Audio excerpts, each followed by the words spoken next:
Welcome to Gridiron Gamblers right here on Pub Sport Radio. Week 12 awaits, and we need a big week here. We're coming off a tough week. I went 2-5, down 3.7 units. Very, very frustrating. Cleveland Buffalo over 43 was voided. Tennessee Green Bay over 41 cashed. I added the Packers -3, which blew up in my face. Rams New Orleans under 39. Rams team total under 60.5, both lost. Raiders Denver under 41.5. That's the Denver unders is the gift that keeps on giving. The total this week is extremely low. Yeah, I was gonna say I've got a fun story about that one when we get to it. It's very low. Dallas, Minnesota, we both lost on that one. You'd think if the Cowboys scored 40 points, we'd cash the over. That was not the case. And then Steelers plus 4.5 blew up in my face.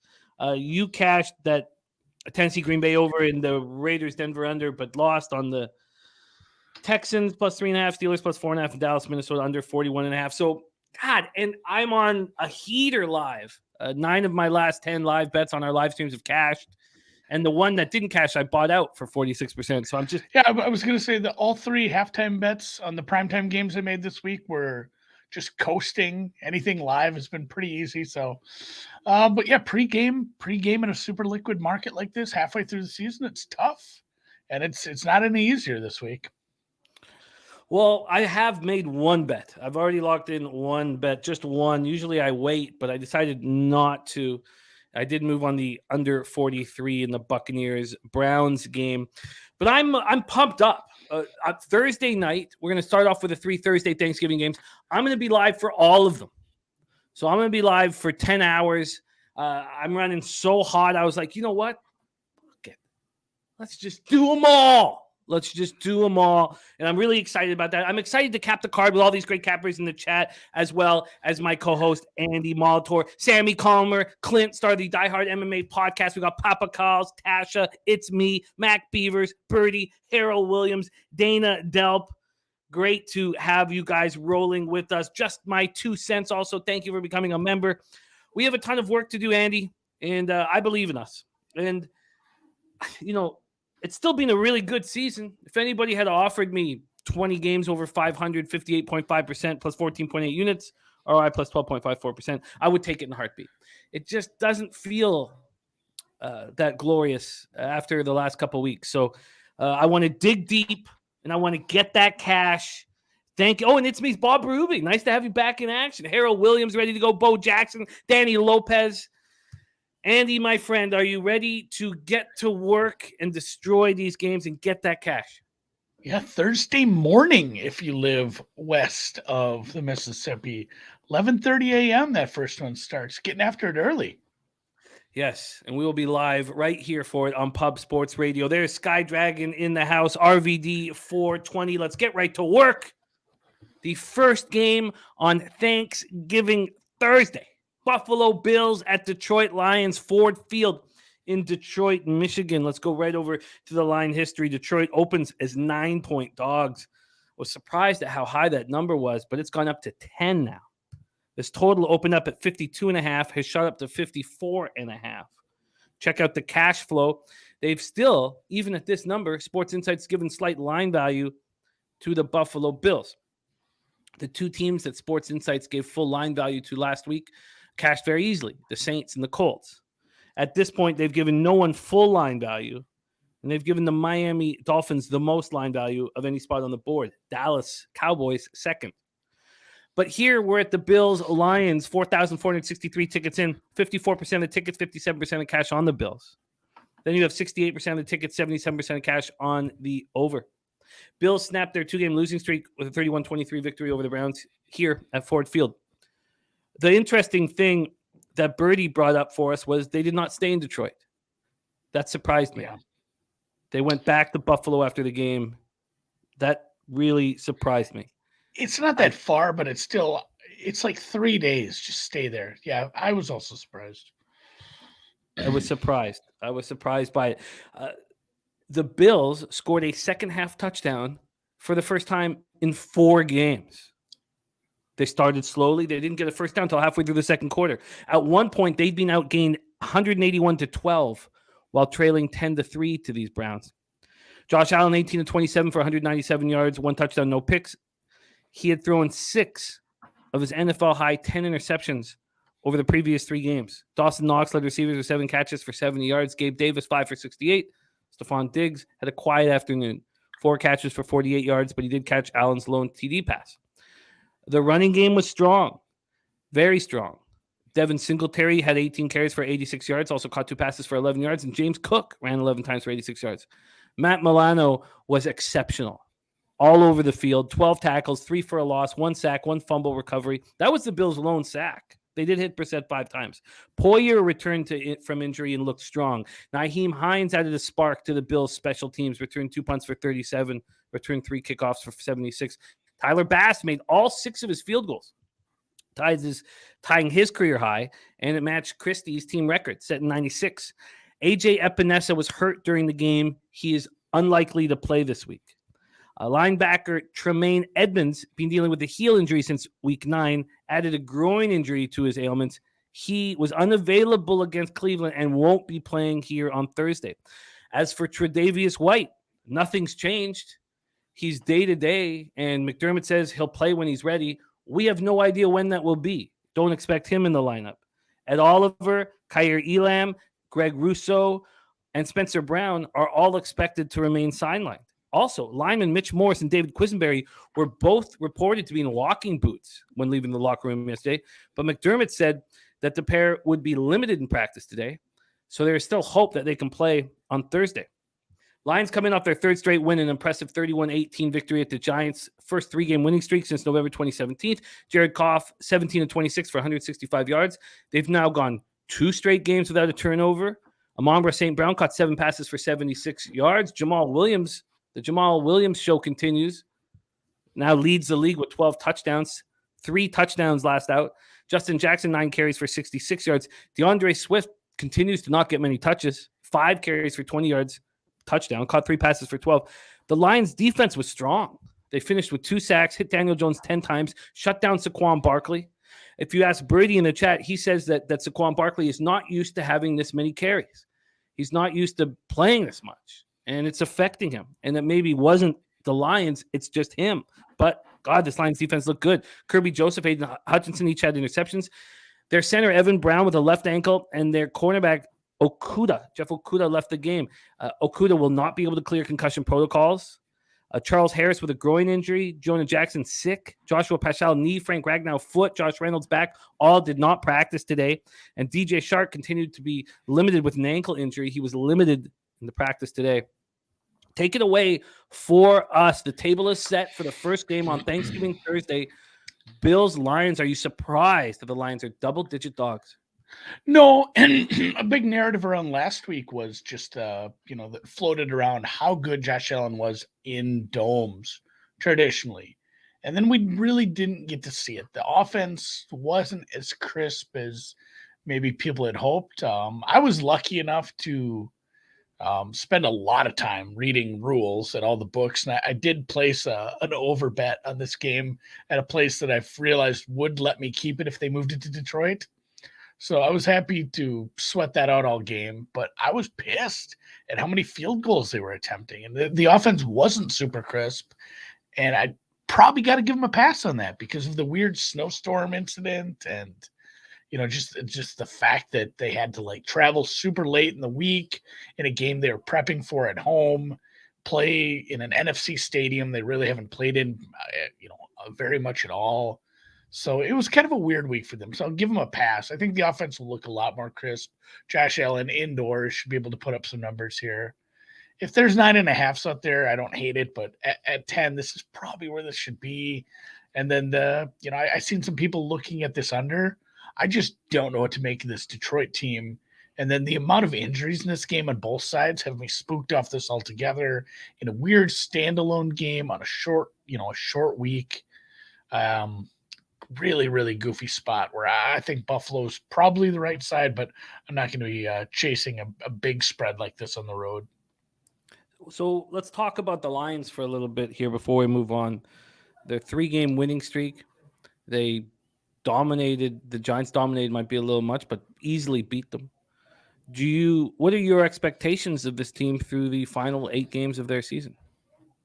What was it? What would you say about the Giants there? I missed that. My Well, headphone just came that in. the Lions dominate. I said dominate might be a little much, but it was just a very No, sound victory. I don't think it is too much. Like that was a bad game by the Giants, and Detroit did step up. That said, like start comparing the passing game just at the quarterback level, at the wide receiver level between the Giants and the Bills, and it's a big step up. And like you said, with Okuda out, this isn't a really good matchup for this Detroit defense, even at home. They could be giving up big chunk plays to basically everybody on the outside, even some, with the running backs getting some receiving yards out of the backfield. So this is this is a bad matchup for Detroit defensively.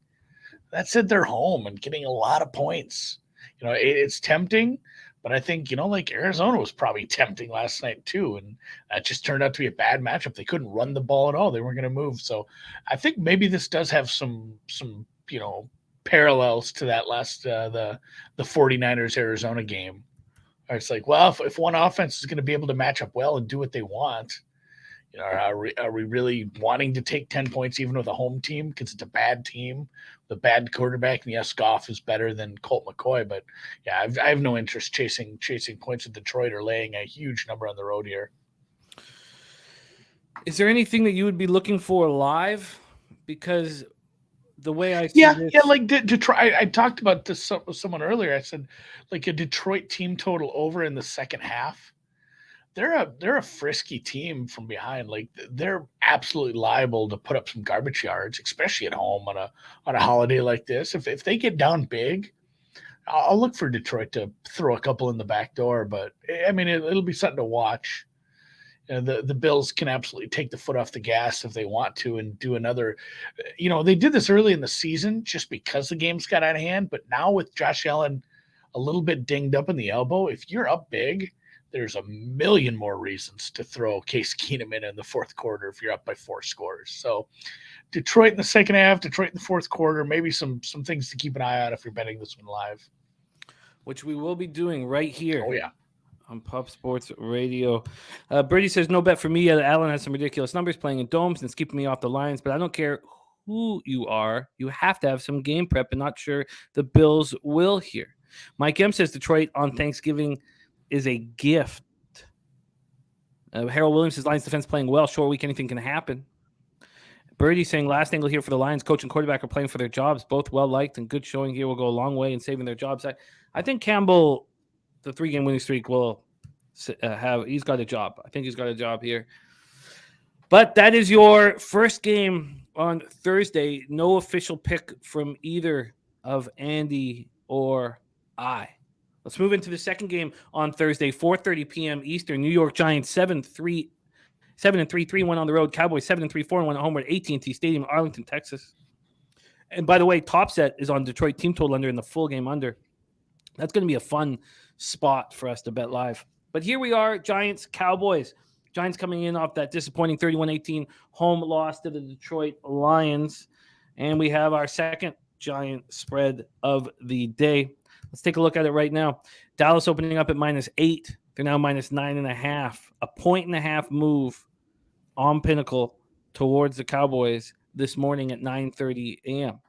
From a totals perspective, opened up at 43.5, shot up to 45.5. Let's take a look at the cash flow here in this one. As I said, the Cowboys have been given 33% line value, 3,808 tickets in, 57% of the tickets, 77% of the cash on the New York Giants, and market moving away from them. 61% of tickets, 59% of cash on the over. Mac Beaver says Cowboys still have big trouble against the run. Minnesota had to pass last week. Diehard MMA podcast, our man Clint says the Cowboys going to win, but I doubt they cover. Giants come in off that disappointing loss. Daniel Jones, 27-44, 341 yards, a touchdown, 2 picks. Also ran 7 times for 50 yards and a touchdown. Their running game was non-existent other than Danny Dimes. Saquon Barkley, your NFL rushing leader, ran 15 times for 22 yards. Wan'Dale Robinson catches 9 passes for 100 yards, his first 100-yard game, and then tears his ACL late in the loss, done for the season. Slayton caught 5 passes for 86 yards. Defensively, the Giants couldn't get stops and couldn't apply pressure. They finished with no sacks, 3 quarterback hits, and They lose their cornerback Adoree Jackson, sprained his MCL. He's expected to be out 4 to 6 weeks. We already know their safety and captain, Xavier McKinney, is still out with the hand injury, suffered on the bye week ATVing in Cabo. That's not the only injury they're dealing with. Right tackle Tyree Phillips hurt his neck. Another quarterback in Fabian Moreau hurt his ribs. Their safety, Jason Pinnock, hurt his jaw. John Feliciano hurt his neck. They were all knocked out of the game. Daboll says it's too early to know if Evan Neal, their right tackle, or tight end Daniel Bellinger, or even Azeez Ojulari might be able to play Thursday. He says it's too early to tell. That's what he said today. Cowboys bounced back from their loss at Green Bay by beating up on the Vikings 43 at Minnesota. Biggest road win in Cowboys history. Dak 22, 25, 276 yards, 2 touchdowns, no picks. And Tony Pollard was incredible. Caught 6 passes for 109 yards, 2 touchdowns, ran 15 times for 80 yards, 189 yards from scrimmage was his career high. Zeke ran 15 times for 42 yards, 2 touchdowns. CeeDee Lamb caught 5 for 45. Their defense was dominant. Micah Parsons, 2 sacks, 5 quarterback hits, forced a fumble. They shut down the Vikings run game. They had surrendered 200 rushing yards in consecutive games for the first time since that first season, their inaugural season back in 1960. The Vikings only picked up 73 yards on 17 carries, which was a decent yards per carry, but they had to get away from it. They probably shouldn't have. The Cowboys had 7 sacks and 13 hits, and Brett Maher, 4 field goals, 60-yarder in the first half. He has 4 60-plus yard field goals in his career. It's most in NFL history. Anthony Barr was inactive with his hamstring injury, not expected to be available. And then they're pretty healthy. They had sicknesses going on in that game. They lost their defensive tackle Quentin Bohanna and their cornerback Calvin Joseph to illnesses, but I guess they were way up and it wasn't a big deal. Here we go. Sky Dragon says the New York Giants and the under. Sammy Comer says Dallas 1-9 against the spread on Thanksgiving since 2011. Mike says the Giants plus 10 is the second gift.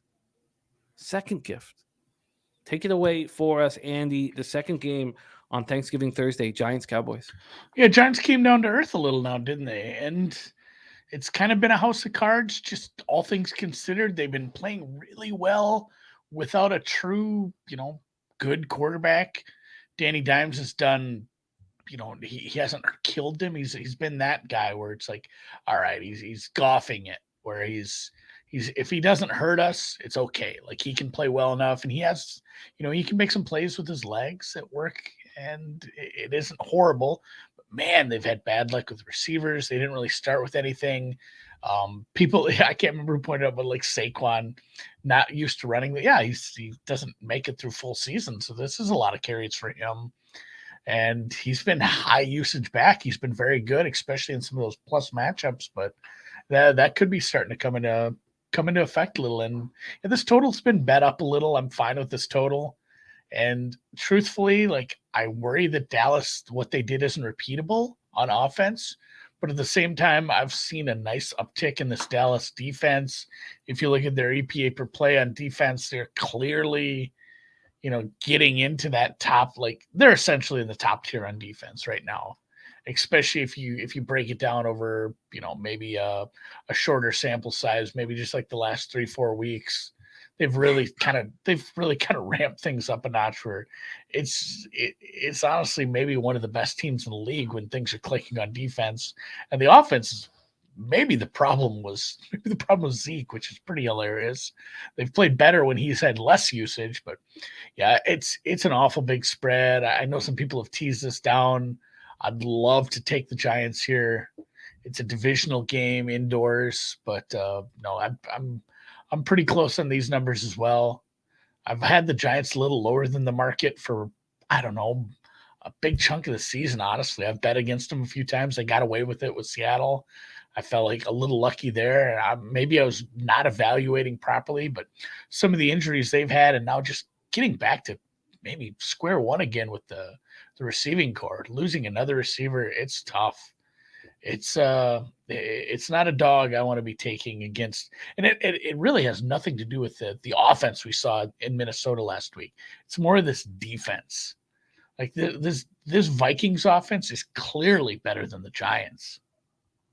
If they're able to put up a defensive performance like that on the road against a pretty good Minnesota offense, I think they're going to be able to hold the Giants down. I don't think the Cowboys need to score like 30 to cover a big spread here. So I see more of a long tail towards Dallas winning by, 14, 17 points here than I do a close game, a low scoring close game, or the Giants being able to attack this offense, or excuse me, this defense. They might become a little bit one dimensional.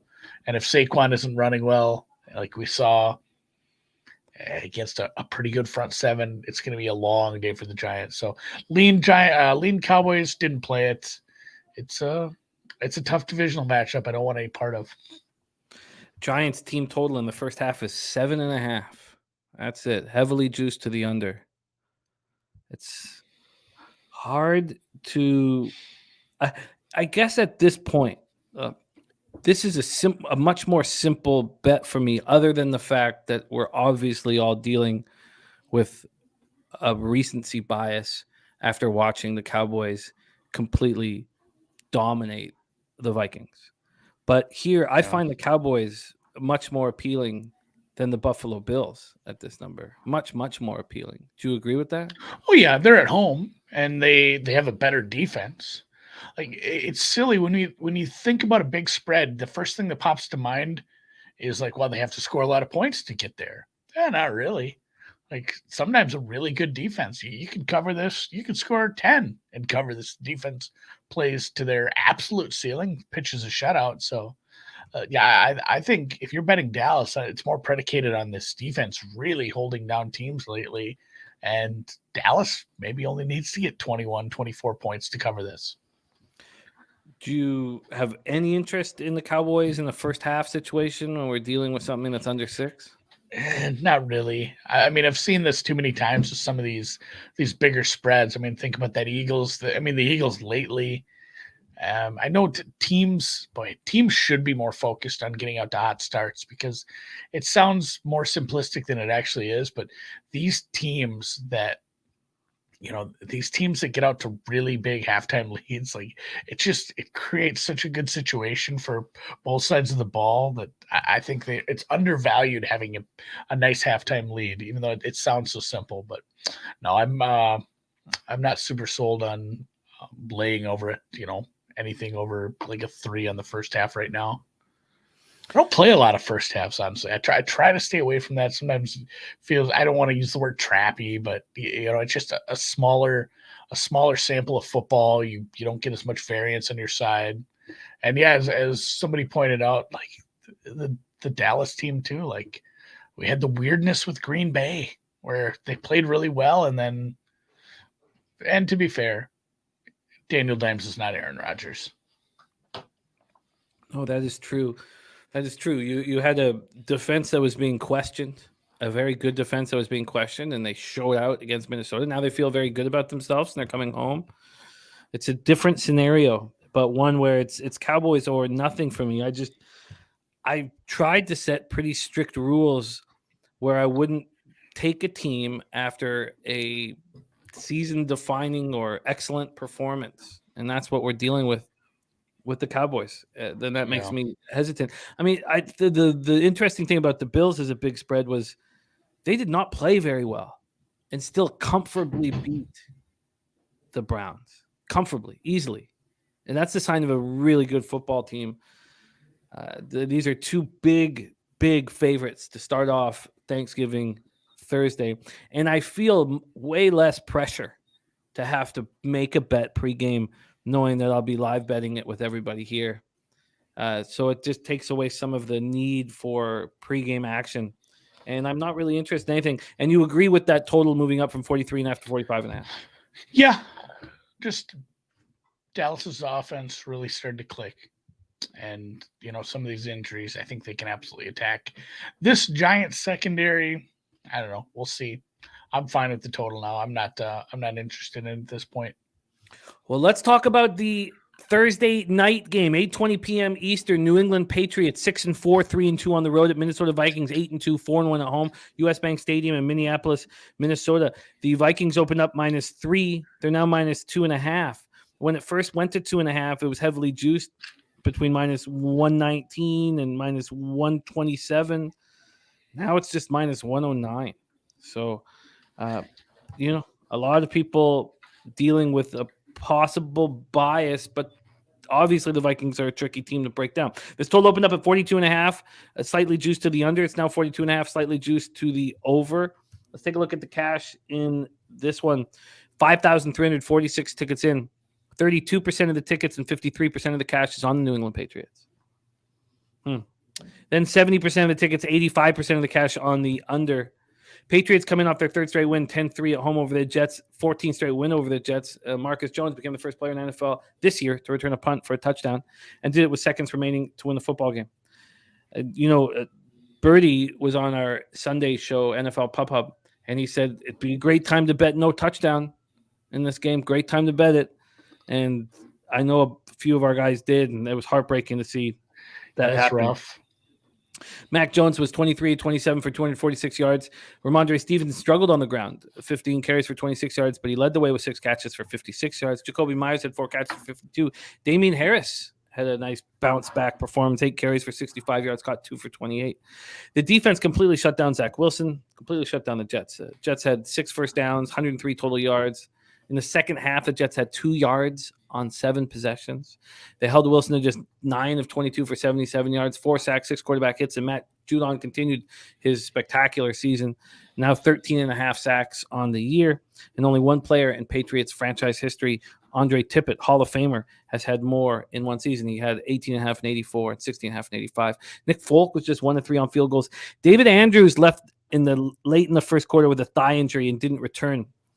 He was replaced by James Ferentz, and the thought after the game was he was going to be out for an extended period of time. He practiced in full today. He wants to play. He says he can play through this injury. He's expected to be the center on Thursday night.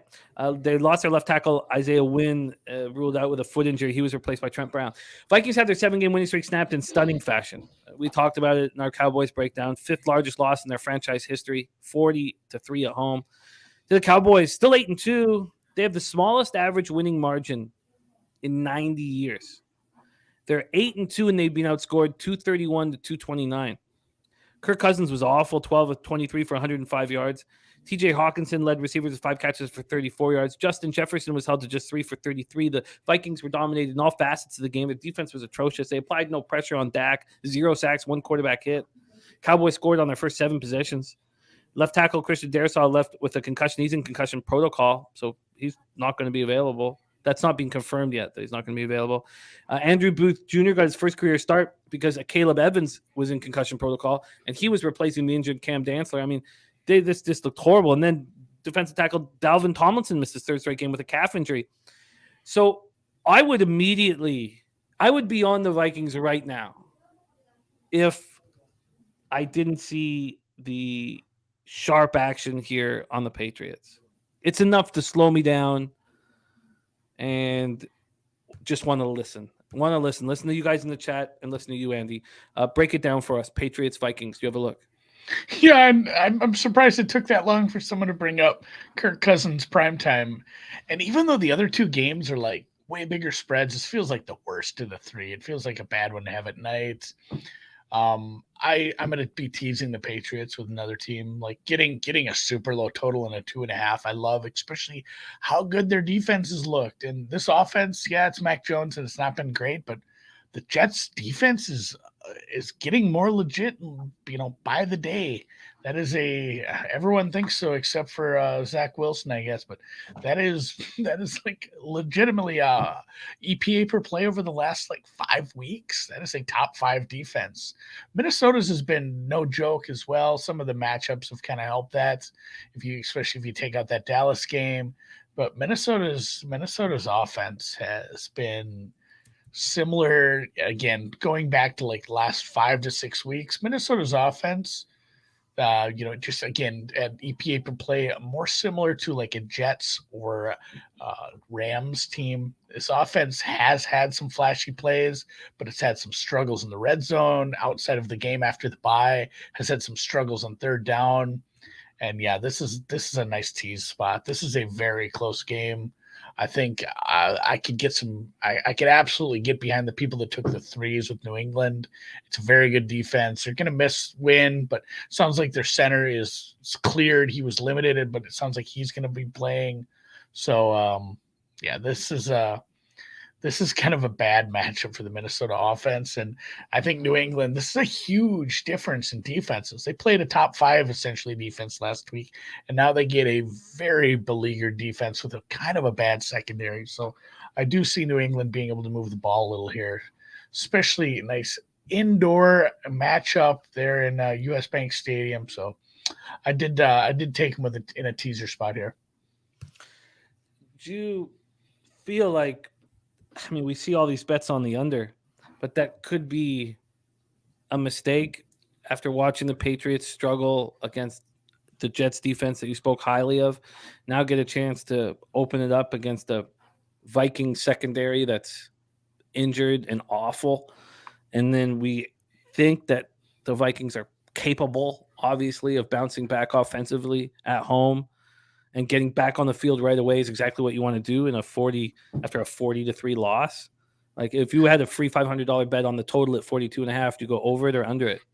I'm probably still under, just because I like New England to have more offense than they did last week, but I still have it as an average offense. I'm not saying you're going to come out and just blast the doors off this defense, but they'll have a better week indoors against a much more susceptible secondary in Minnesota, but it's still an average offense. The reason this is low is it's an average offense versus a bad defense, and a bad defense a really good defense in New England against what has been a flashy offense at times, but has struggled to put it all together repeatably and has been really lucky to win some games in Minnesota. It's not a bad team, Minnesota, but they probably, this is a team that's probably closer to being on par with New England rather than like they were earlier in the week, a 3-point favorite. Even at home, that makes them a point better. I think these teams, all things considered, should be about maybe New England by half on a neutral. I'll have to look at my numbers here, but yeah, I like New England in a teaser quite a bit, as it is in the Wong zone and we have a low total. I also think I'm in agreement with the look from Birdie on a team total with the Patriots.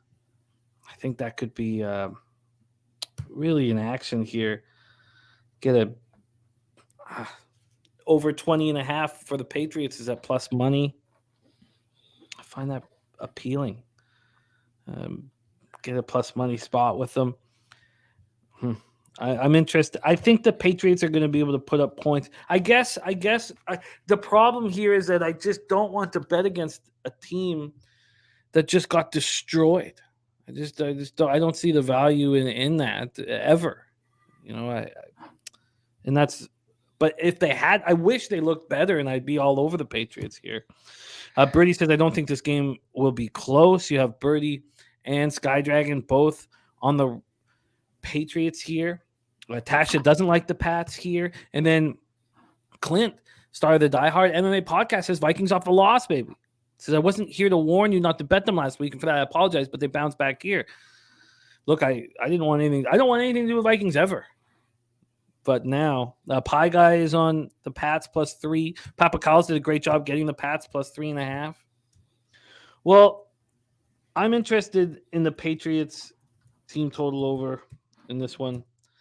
I don't know. I really don't know that we can expect a true bounce back spot.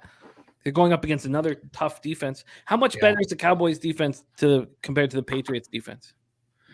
I mean, over the whole of the season, the Patriots defense is better.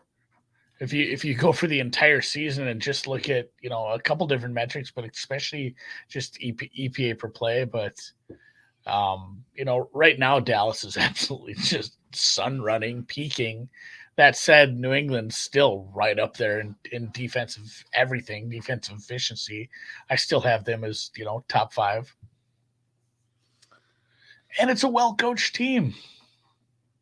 Yeah.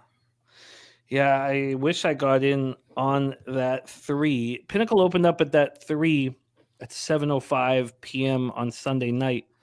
Within 28 minutes, there'd been a 10-cent move towards the Patriots. 30 minutes after that, another 7-cent move. This 3 lasted at Pinnacle for 1 hour. Wow. Yeah. All right. Well, And then Papa Call's pointing at Minnesota. Yeah, Darisaw not playing. Like right away on Sunday, they said this concussion isn't clearing by Thursday. So Minnesota missing another offensive line piece against a good pass rush. Juden might have 4 sacks. Who knows? Well, Darisaw, I mean, that's the second straight game with a concussion, right? So, I mean, we could not see him for a month. Yeah, you just never know with these concussions how long this shit's gonna last. Brady says rookie coach, short week, prime time for Cousins, playing the number 1 D, playing a coach who will prepare his team on a short week. Pie Guy says Belichick versus a rookie coach on a short week. Vipe in the house. Viper, I hope you had a great birthday yesterday. We were thinking about you, my man. Hope you had a great birthday. All right, there you have it. Those are the 3 games here, and I guess when it's all said and done, I would like to move on the Patriots, and I wouldn't be against the Patriots team total over and the Patriots. And I think that should be the plan for me. So that, I guess I will move on that tonight. It sucks that I missed the 3. I will decide between the 2.5 or the money line.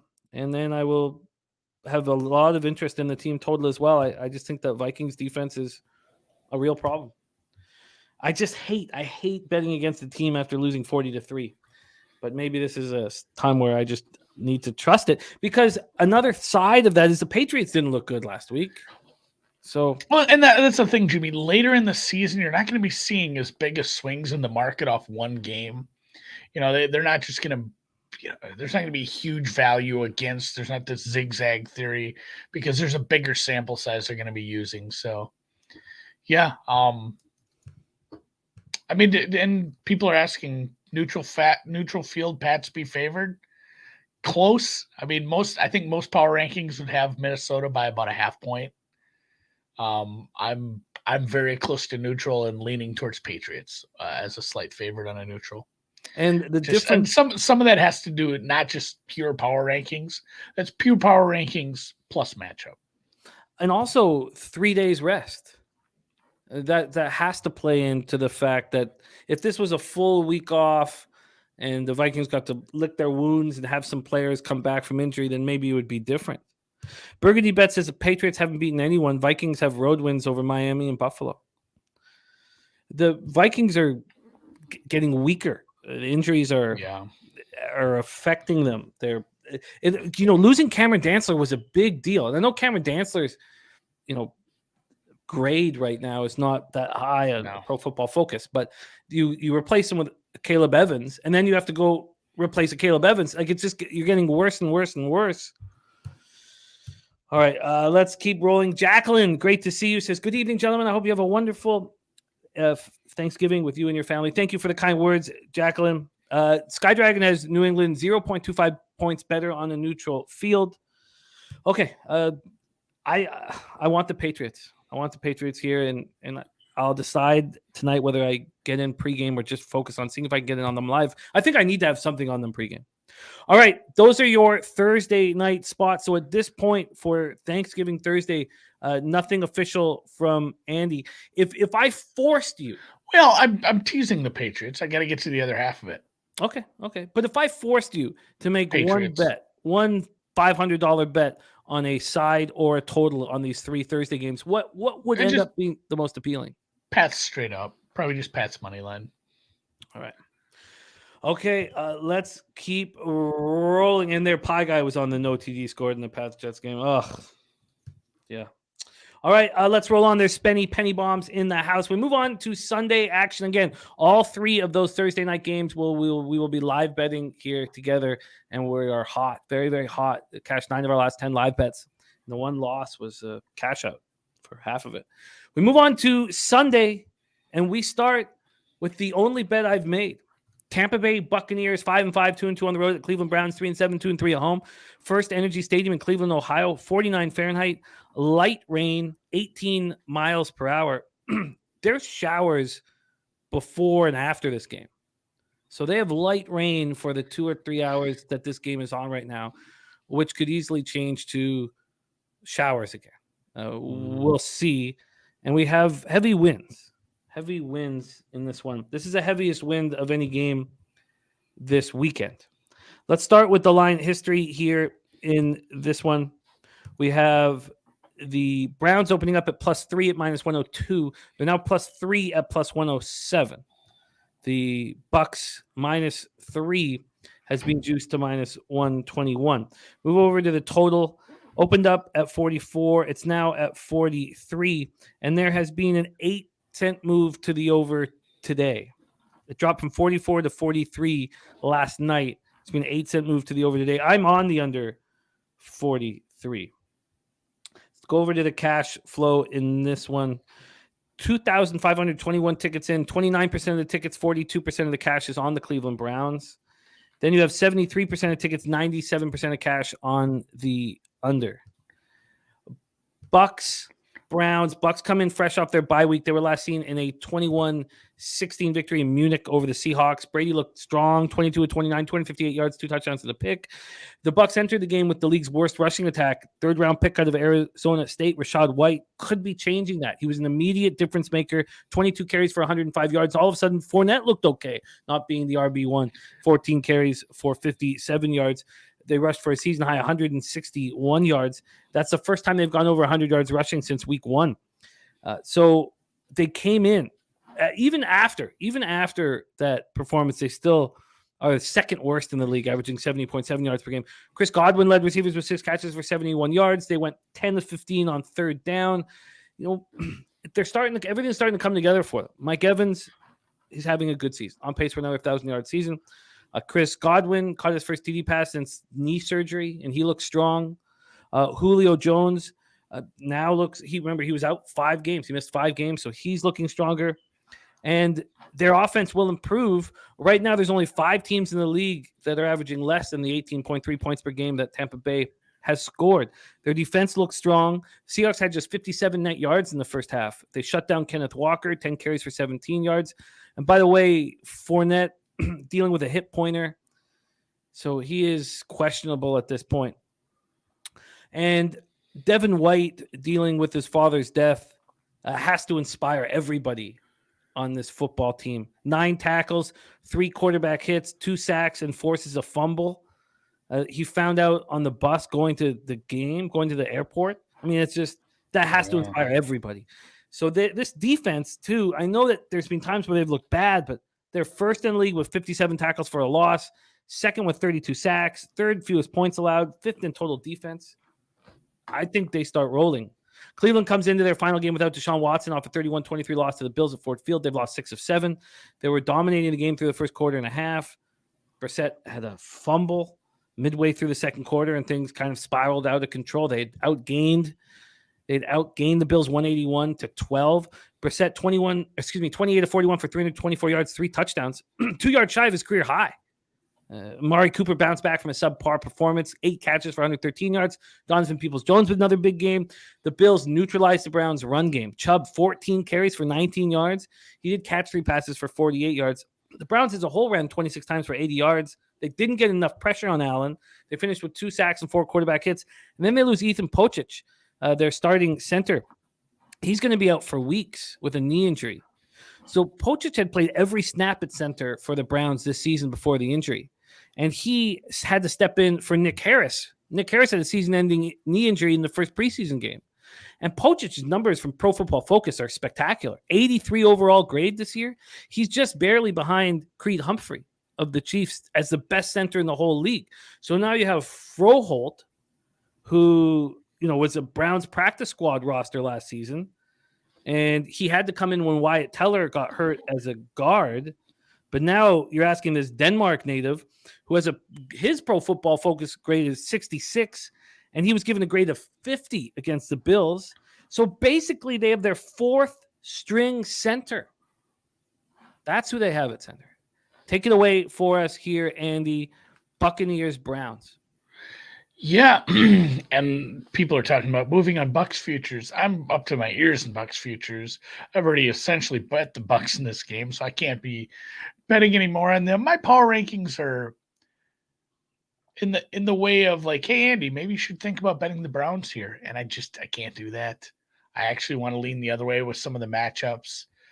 Cleveland's been able to get after the pass rusher a little, but man, there are like 5 teams that are so bad against the run. I don't know if we've strayed so far from the light on like, hey, everyone throws. We don't have to be good against the run anymore. And there are some teams opening up holes you can drive trucks through. Cleveland Browns are one of them.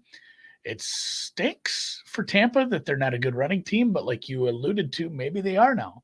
Maybe they found something. Maybe Lenny is going to play okay if he's not forced into being the bell cow. Maybe they have a nice 2-man rotation there they can use.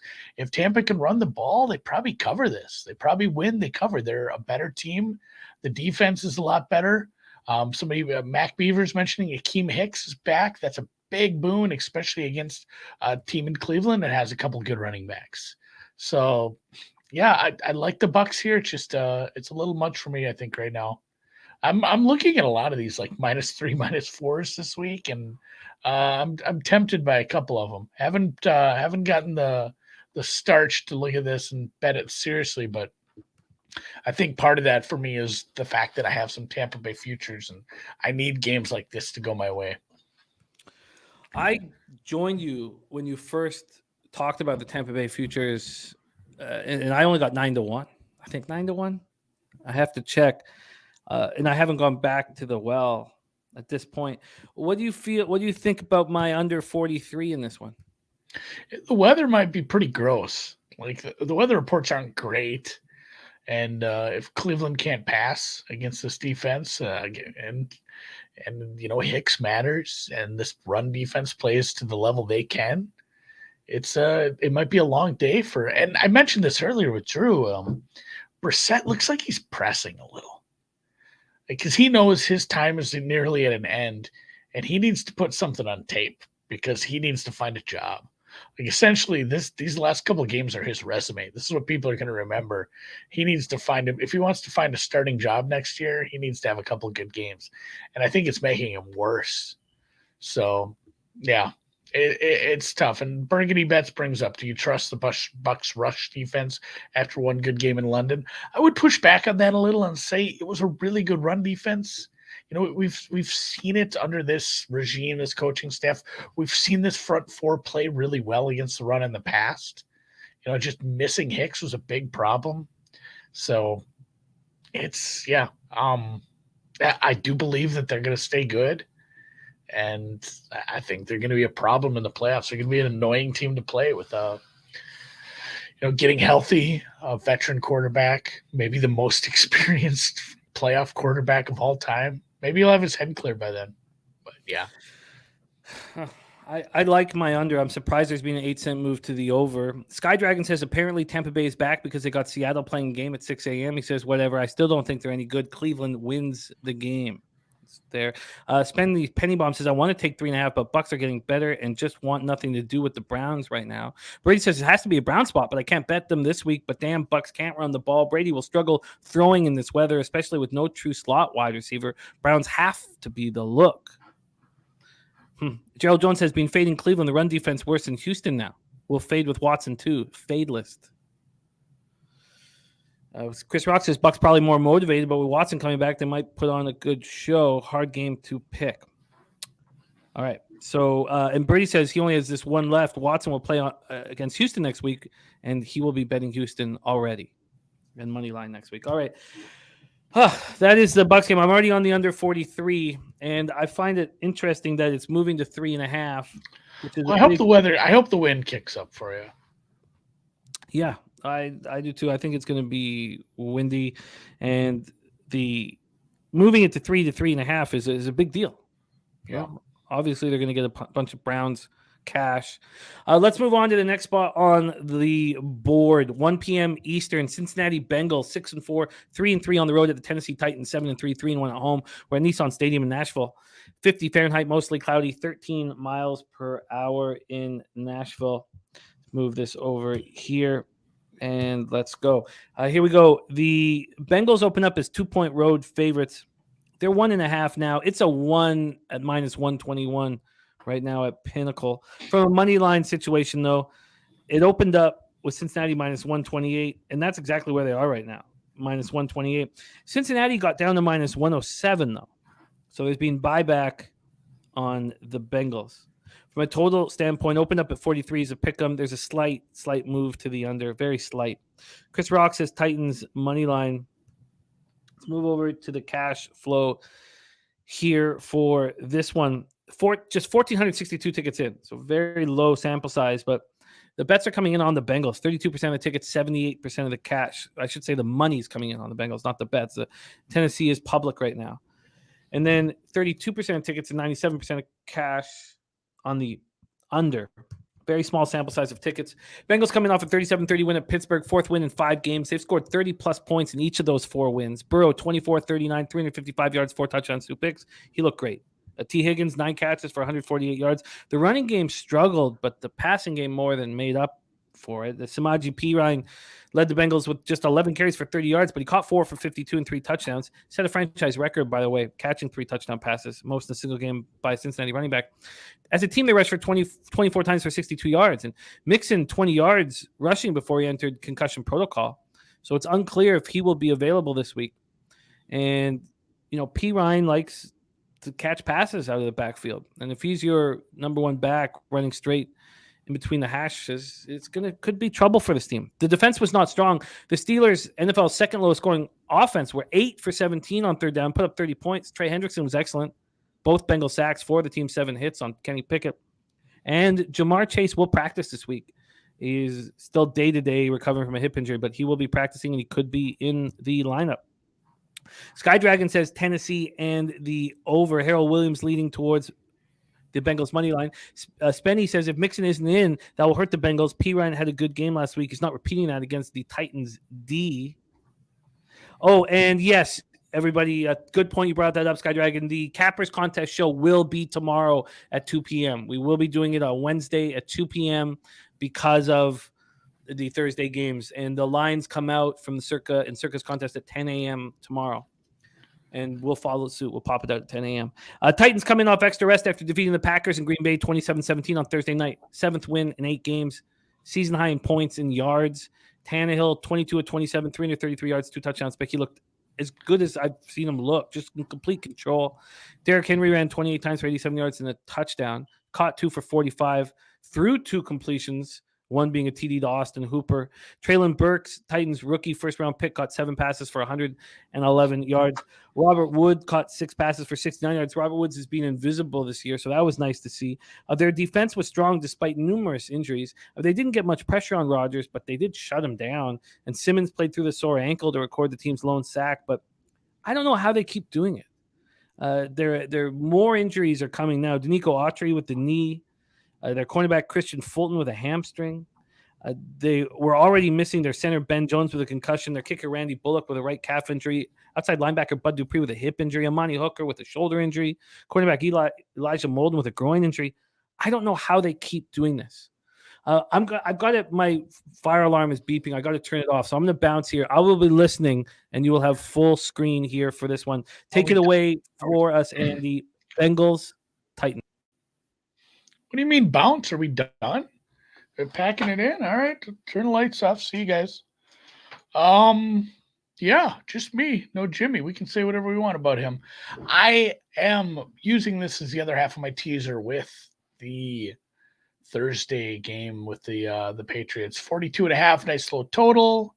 This is a nice spot. I think Vrabel is a very underrated coach. I worry sometimes about his adjustments because he seems, I don't know if stubborn's the right word. He seems like a guy who has a game plan and he's very convinced it's going to work. So sometimes adjustments aren't his forte. Bud Dupree practiced today and he looked good. I saw some, actually it's a little different here and there, but Bud Dupree looked pretty good in practice. He was moving nicely. This pass rush, this has kind of been the Bengals all year. Hey, are the Bengals playing somebody with a pass rush? Things might not go exactly how they plan then. Are they playing someone who can't get after the quarterback? Then the offense is going to truck, especially if they have all 3 receivers in. I do not think Jamar Chase plays. I really do think Bud Dupree plays. I don't give a shit about Randy Bullock one way or the other. Tennessee should be able to run the ball here. And they were able, it was nice to see them using Derrick Henry in not him throwing the ball. If they want to do that, fine. But having him catch some balls again. That is such an added bonus for them. They need to be doing that more. So I do like the Tennessee Titans here to win, but I love this as a teaser leg. I got this at the +2 to go with the +2.5 on the Patriots. So I got Patriots +8.5 for the record keeping, Tennessee +8 as a 2-leg -110, 6-point teaser. We're back on the teaser wagon. And yes, and as you mentioned, the young receiver who was drafted in hopes of replacing A.J. Brown missed chunks of the season. He looked pretty good. It might be something now that we have a fully healthy Tannehill and we actually have a wide receiver one. It's an offense I can respect a little. I still don't think they're they're actually going to be an annoying team to play in the playoffs. They always are. Vrabel's a good coach. Teams that can run the ball, teams that can play defense, it's still a pain in the ass. But yeah, Treylon Burks might be good. We're starting to see this. Some of these rookie receivers that maybe didn't get the usage due to injury or just not having a quarterback who talks to you, like Christian Watson and Treylon Burks. We might have a really fun receiving class once we get down a couple years down the road here. So I'm excited to bet on the Tennessee Titans today.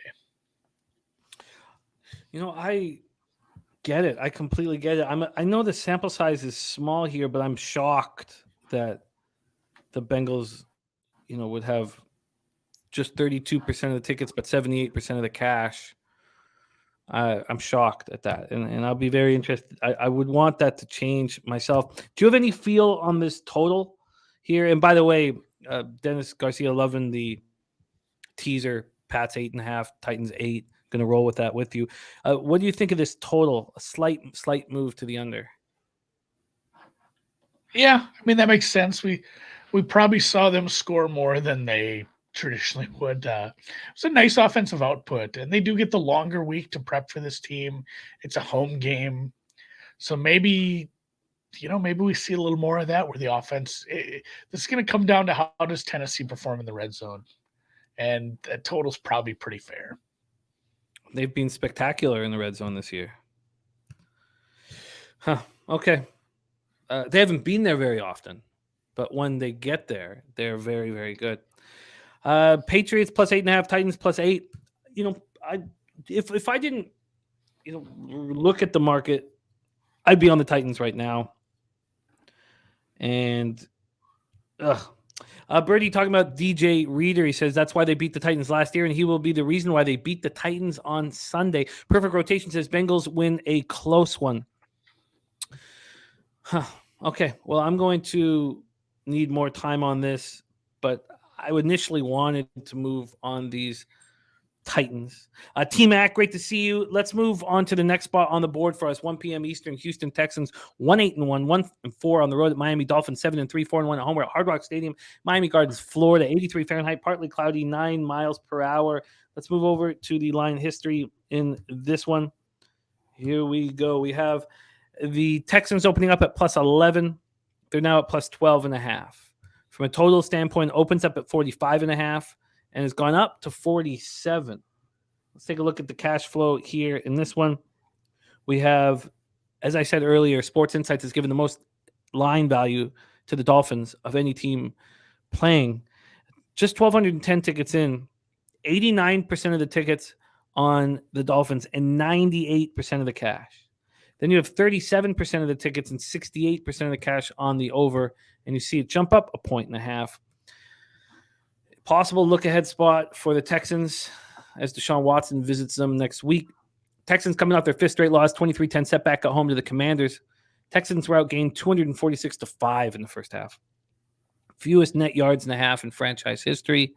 Davis Mills was 19 of 33 for 169 yards and 2 picks. It was -1 yard passing in the first half, and he was sacked 3 times in that first half, and the running game was abysmal. As a team, they ran 16 times for 21 yards. Damian Pierce ran 10 for just 8 yards. He entered the game 5th in the NFL with 772 yards rushing. Brandon Cooks caught 3 passes for 70. Nico Collins caught 5 for 48. The offense went 2 of 13 on third down and had just 148 total yards, half of which went to Cooks.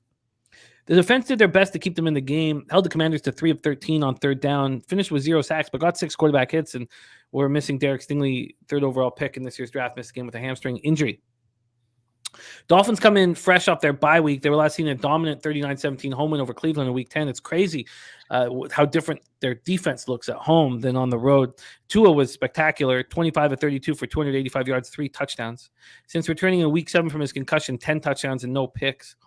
He leads the NFL in passer rating, 118.4, 2,265 yards, 18 touchdowns and 3 picks. Miami's 7-0 in games that Tua finishes. Third best passing offense, and he's first in yards per pass attempt, 8.28. Last year, in his first 2 seasons, he completed 42.3% of his passes that traveled at least 10 yards in the air. This year, 68.7, according to Next Gen Stats. And it wasn't just Jalen Waddle and Tyreek Hill. Trent Sherfield, 4 passes for 63 yards. Alec Ingold caught 4 for 45 yards and a touchdown. Jeff Wilson, all of a sudden, this running game has been so bad for so long. Look good. Jeff Wilson, 17 carries, 119 yards. Mostert, 8 for 65. Dolphins ran 33 times for 195 yards. The defense swarmed Brissett, 3 sacks, 14 quarterback hits. Miami held the Browns to 10 points after that opening drive by Cleveland. Dolphins entered the game ranked 27th in third down defense and 15th against the run. They held the Browns to a season-low 113 rushing yards. Their defensive end, Emmanuel Ogba, was placed on season-ending injury reserve Monday. He hurt his triceps. And their cornerback, Keenan Crossan, is dealing with a shoulder injury. Take it away for us, Andy. Texans, Dolphins. Yeah, you don't really want to bet this game, do you? This is tough. Likely the Dolphins just smack them, as someone just said in the chat. Spencer says this Miami Dolphins team over the last 5 games, and I've done a little bit of a kind of a stratification of some stats, looking at full season, last 8, last 5. Kind of looked at some how's the team trending, and Miami Dolphins over the last 5 games are your best offense in a lot of the metrics I'm looking at. This is a team that can just absolutely get after it if everyone's healthy, especially Tua. This team can really put it on you offensively. And if you want to go to the opposite end of the spectrum, the Houston Texans are last. EPA per play on offense, especially recently, even though they have covered some bigger spreads. I'm not in the business of sitting and laying 13. If you really think the Dolphins put the absolute beat down on this team, I don't see why you wouldn't just play an over. Games like we saw with Minnesota, Minnesota, Dallas, it just doesn't happen that often. If one team does put up 35 points, usually that game is going over. So if you really think this Miami offense is going to, win by 20 points, you probably like this over a bit as well. And maybe it's a nice correlated parlay for you, but I will pass on this one completely and maybe look for some props. Yeah. Huge spread. Spenny says Dolphins smacked them off the bye, but 13 still a lot of points, but faves of 10 or more are covering at a very high rate. D Money looking at Tyreek anytime touchdown. Alex Ramirez in the house. Sky Dragon says under. If Houston scores, so be it. Could be 28-0 at the half, and I'd still feel comfortable with the under. Yeah, that's an ugly one. I guess I don't really know. I mean, you could take Miami first half. I mean, does Tua play in the fourth quarter? Yeah, that's the thing. I don't want to sit and shoehorn a play in on a game I have no interest in playing with this. These huge spreads like this, you're really just you're guessing. You're playing with variance. You need a team who has no reason to care if they win by 14 points to care if they win by 14 points in the end. The other team's marching down for a like last night. The second half over was in the balance of that garbage drive by the Cardinals. And, the team is still playing hard individually, but they had no reason to really care. He threw an interception and ended up tilting the second half total. That's in games like this, especially where, the median expectation is this game to be a Miami big win. It's awful tough to really make a good prediction of this. So And Papa Cole says this line during the summer was Miami -7. Yeah, Houston has somehow fallen in the market because that's not all just Miami raising themselves up. Last night I got in on the over 37.5 when it was raining hard early. And then I went for the middle with under 49 and under 51.5. So I was sweating out Trace McSorley there at the end. And that pick was like magic for me. Okay. I do have some interest in the Dolphins in the first half, but even that, I mean, it just feels like a let's move on at this point. Let's move on. 1 p.m. Eastern, Chicago Bears 3-8, 1-5 on the road. New York Jets 6-4, 2-3 home at MetLife Stadium in East Rutherford, New Jersey. 54 Fahrenheit and rain. 9 miles per hour and rain. Pinnacle has not put this line out. Of course, they're a cautious book. They're worried about Justin Fields, whether he will be in the lineup. This the spread of bookmaker opened up with the Jets -5.5. Now the Jets are -4.5. From a total perspective, it opened up at 43 here. That was yesterday morning. It's dropped all the way down to 39.5. And cash-wise here, I'm sure there's not a lot of tickets in. 1,588, 58% of tickets, 68% of cash on the Jets, and 78% of tickets, 86% of cash on the under. Again, we don't know exactly who will be a quarterback even for the Jets. Bears coming off their 4th straight loss, 27-24 setback at Atlanta. They've lost 6 of 7. Fields was 14-21 for 153 yards, 1 touchdown pick. Also ran 18 times for 85 yards and a touchdown. Suffered the shoulder injury on the Bears' final possession. Eberflus today said that it's a day-to-day with the non-throwing shoulder. But you also have a lot of people talking about the hamstring injury and hamstring tightness and watching him kind of limp around. David Montgomery ran 17 times for 67 yards and caught 3 passes for 54. Bears ran 41 times for 160 yards. Komet, 3 catches for 35. Mooney, 4 for 29, touchdown. But this defense struggled again. They could apply no pressure, 0 sacks, 1 quarterback hit. Then they lose their defensive end, Travis Gibson, second quarter with a leg injury. Their cornerback, Kyler Gordon, also in concussion protocol now. The Jets come in off an ugly 10-3 loss at New England. Their defense was strong, kept them in it until the Marcus Jones punt return with seconds left. The offense was abysmal. 6 first downs, 103 total yards. Second half, they had 2 yards on 7 possessions. Wilson was awful. Finished 9 of 22 for 77 yards. Did run 3 times for 26 yards. Denzel Mims led receivers with 2 catches for 35 yards. As a team, they rushed 23 times for 59 yards. It feels like Breece Hall was rolling with this offense long ago, but it wasn't that long ago. Their defense was strong, though. Finished 6 sacks, 8 quarterback hits, held the Patriots to 4 of 15 on 3rd down. This one's tricky where we don't know who will be a quarterback for either team. And do you have any early feel on this one? No, and like there's 9 people have said pass on this in the chat. And yeah, it's not only the difference between Justin Fields and like, God, we joked about Caleb Haney. It wasn't Caleb. Trevor Siemian? Is that was the option as our backup there in the Bears?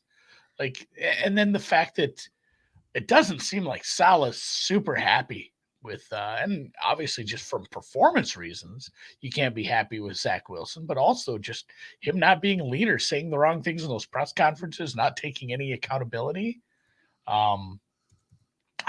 Yeah, like how do you bet this game on a bleeping Tuesday, not knowing who either quarterback is? The Bears, that's the last thing I'll say about this. The Bears absolutely should sit Justin Fields. Like the risk of greater injury that could require surgery on that shoulder or making that hamstring worse are not worth it. Especially if you've been so lucky because you proved like, hey, he can do it even without pieces around him. Now go get a really good draft pick and put some pieces around him. Like you are rebuilding right. You have the quarterback. You have a limited window. Don't go winning games and making this worse on you. Like go rebuild. Do it right. You have an out. You have the easy way out. You don't have to like tank. By sitting Justin Fields, you automatically tank. Like it's a way big drop at quarterback. So let him rest. Tank the rest of the season. Lose. So, man, I mean, so if you made me bet this, like I'd want to know. Am I getting Flacco or Zach White? I could be tempted to bet him against Trevor Siemian. Zach Wilson's been rough, man, and his confidence has to be shot as well. So pass. It's ugly. Let's find out who is going to be at quarterback, and then we can make moves then. But yeah, ugly Yeah, spot. this Let's is move on. a really good one to like monitor the information throughout the week, and maybe you can find a good a good spot to jump in. And you were right. That Chase Claypool trade made no sense whatsoever. Absolutely no sense. Everything they were doing was making sense until that one. Yeah. All right, we'll move on. 1 p.m. Eastern. Atlanta Falcons 5-6, 1-4 on the road. Washington Commanders 6-5, 2-3 at home. We're at FedEx Field in Landover, Maryland. Showers here as well. 55 Fahrenheit showers, 11 miles per hour. Let's take a look at the line history in this one. This one's going to be fun. Atlanta, Washington. Washington playing really good football right now. They have possible Chase Young returning. They open up here -3. They're now -4.5. So a big move towards the Commanders. From a total perspective, it opened up at 43. It's dropped to 41.5. We take a look at the cash flow in this one. We have just a little over 1,000 tickets in, very limited amount of sample size for us, but 66% of the tickets, 76% of the cash on Washington, 39% of the tickets, 76% cash on the over, but it's dropped. Atlanta comes in off a 27-24 home victory over the Bears. Young Hoku's 53-yard field goal gave Atlanta the lead with 2 minutes left to play. It was the difference. Mariota 13-20 for 131 yards, ran 13 times for 25 yards. Kyle Pitts caught 3 passes for 43 yards, led receivers before he tore his MCL, likely out for the rest of the season. Tyler Algier ran 8 times for 55 yards. Cordell Patterson ran 10 for 52, caught 2 for 7, had a costly fumble, but answered it by returning that kickoff 103 yards for his NFL record 9th career kickoff return touchdown. Their defense had 4 sacks, 5 quarterback hits. Jalen Hawkins had an interception. Taquan Graham, their defensive end, was carted off the field with a left knee injury. He's since been placed on IR, done for the year. The Commanders come in off a comfortable 23-10 win at Houston. They've won 5 of 6. Their defense dominated. Texans were outgained 246-5 in the first half. Fewest net yards in a half of franchise history. Held the Texans to 2 of 13 on third down, 5 sacks, 9 quarterback hits. Montez Sweat, Jonathan Allen, 2 sacks apiece, combined for 6 quarterback hits. Kendall Fuller returned the pick. Derek Forrest had an interception. They completely shut down Damian Pierce. And after the game, Ron Rivera made the announcement that everybody was waiting for. Heineke will remain the starter when Wentz comes back. Heineke was 15-27 for 191 yards, 4-1 as a starter. Logan Thomas had a big game, 5 catches for 65 yards. Scary Terry, 4 for 55. Antonio Gibson ran 18 times for 72 yards, caught 3 passes for 57 yards. This team has weapons. Brian Robinson, 15 carries for 57 yards. And we could see Chase Young in the lineup. Take it away for us, Andy. Falcons, Commanders. Yeah, this is starting to get to be too big of a number. I get the bets on Washington. I like the direction the steam headed. But man, it's starting to get to be kind of a big number on a team that still doesn't have a great quarterback. And I know it's a lot better, but I have them as an absolute neutral team. Atlanta's a lot worse, and maybe it is an addition by subtraction with the Pitts thing, and they just are able to run the ball here. I don't know that we actually see Chase Young. I know he was activated. It doesn't mean we're getting him in.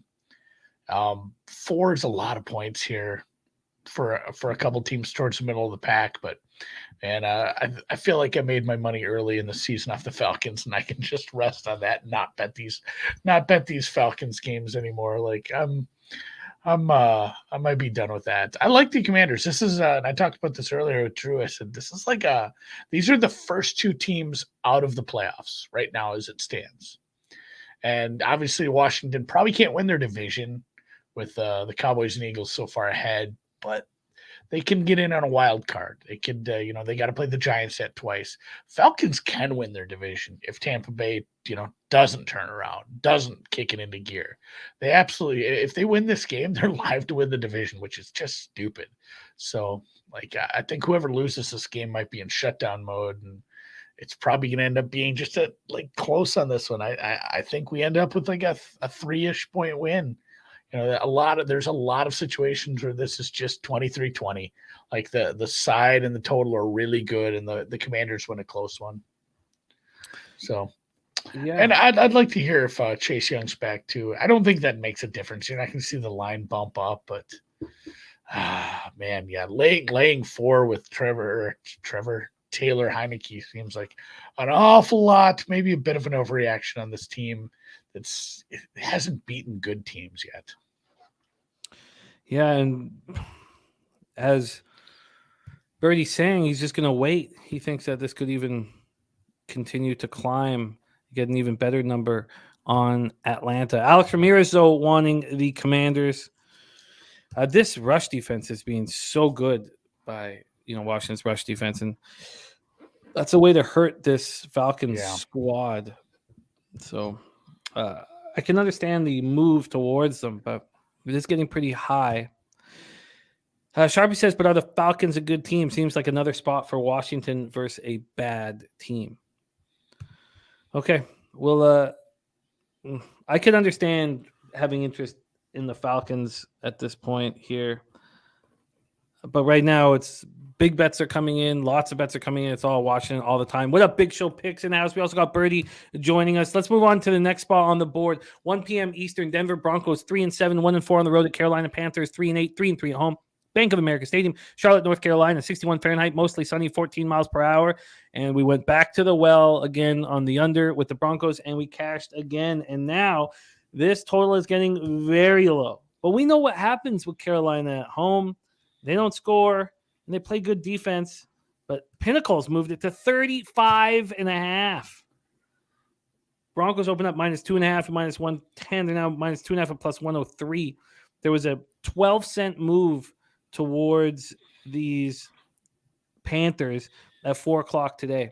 From a total perspective, as I said, down to 35.5, but Pinnacle opened it at 35.5. So some books had it 36.5, some books started at 37. Sharpie says that Sam Darnold will be starting for the Carolina Panthers. Sky Dragon says Carolina money line and still wants the under. Spenny says this is the definition of a bum fight. Bunch of burning trash cans running into each other. 1st to 17 wins, says Sky Dragon. Broncos come in. Let's just see that again. 52% of the tickets, 82% of the cash on the Panthers. And then you have 54% of tickets on the under. I'm so curious to see what Darnold will do here. Broncos come in off an ugly 22-16 home loss to the Raiders in overtime, 6 loss in a 1-score game. Nathaniel Hackett gave the offensive play calling duties to Clint Kubiak. And it looked good after one drive, but then they just stopped scoring and ended up with 320 yards of offense. Russell Wilson, 24-31 for 247 yards. Cortland Sutton looked good. 5 catches for 80 yards. Kendall Hinton, 3 for 57. Latavius Murray ran 17 times for 49 yards. Touchdown, caught 4 for 23. Melvin Gordon ran 8 for 31, caught 5 for 39, lost another fumble, and has since been waived. So they will go with Marlon Mack behind Latavius Murray and Ozigbo. The defense finished with just 1 sack, 4 quarterback hits. Devontae Adams making Surtain look so bad was shocking there in overtime. And Surtain gave up 2 big pass touchdowns to Adams with a 31-yarder in the first half, and, of course, the winner in overtime. Broncos lose Chase Edmonds on their first drive. He's on IR, but, again, there's no real concern from the going with Murray and, Murray, Mack, and Ozigbo. Defensive lineman Jonathan Harris left in the second quarter, and he's gone for multiple weeks. And Randy Gregory's been out with a knee injury since week 4. He's been eligible to return to practice since week 10, and they've not made a designation to open a window to begin that process. So they're taking a cautious approach with him as he works his way back. As Hackett says, he's day-to-day, and we want to make sure it's done the right way when we activate him. Panthers coming off a 13-3 loss at Baltimore. Baker Mayfield was terrible again. They were 3 of 12 on third down. Terrace Marshall had 3 catches for 76 yards. No one else caught for more than 26 yards. The running game was abysmal. 17 carries for 36 yards. Deonta Foreman, 11 for 24. He'd rushed for 389 yards and 4 touchdowns in the previous 4 games. Shi Smith fumbled twice, losing 1 of them. The defense battled, kept them in it, held the Ravens to 308 yards. Baltimore had rushed for at least 150 yards in 8 straight games, longest streak since the 85 Bears. And they held the Ravens to 115 yards on 30 carries. But Corey Littleton injured an ankle in the first quarter, their linebacker, and there's been no update at this point. He didn't practice today. Take it away for us here, Andy. Broncos, Panthers. Jesus, Mac Beaver says, Hackett is day-to-day. Yeah, there's been some reporting out of Denver that they're watching for possible interim coach time which it would be crazy. It takes so much to get fired during your first year. To have 2 guys in a row to it would be something amazing.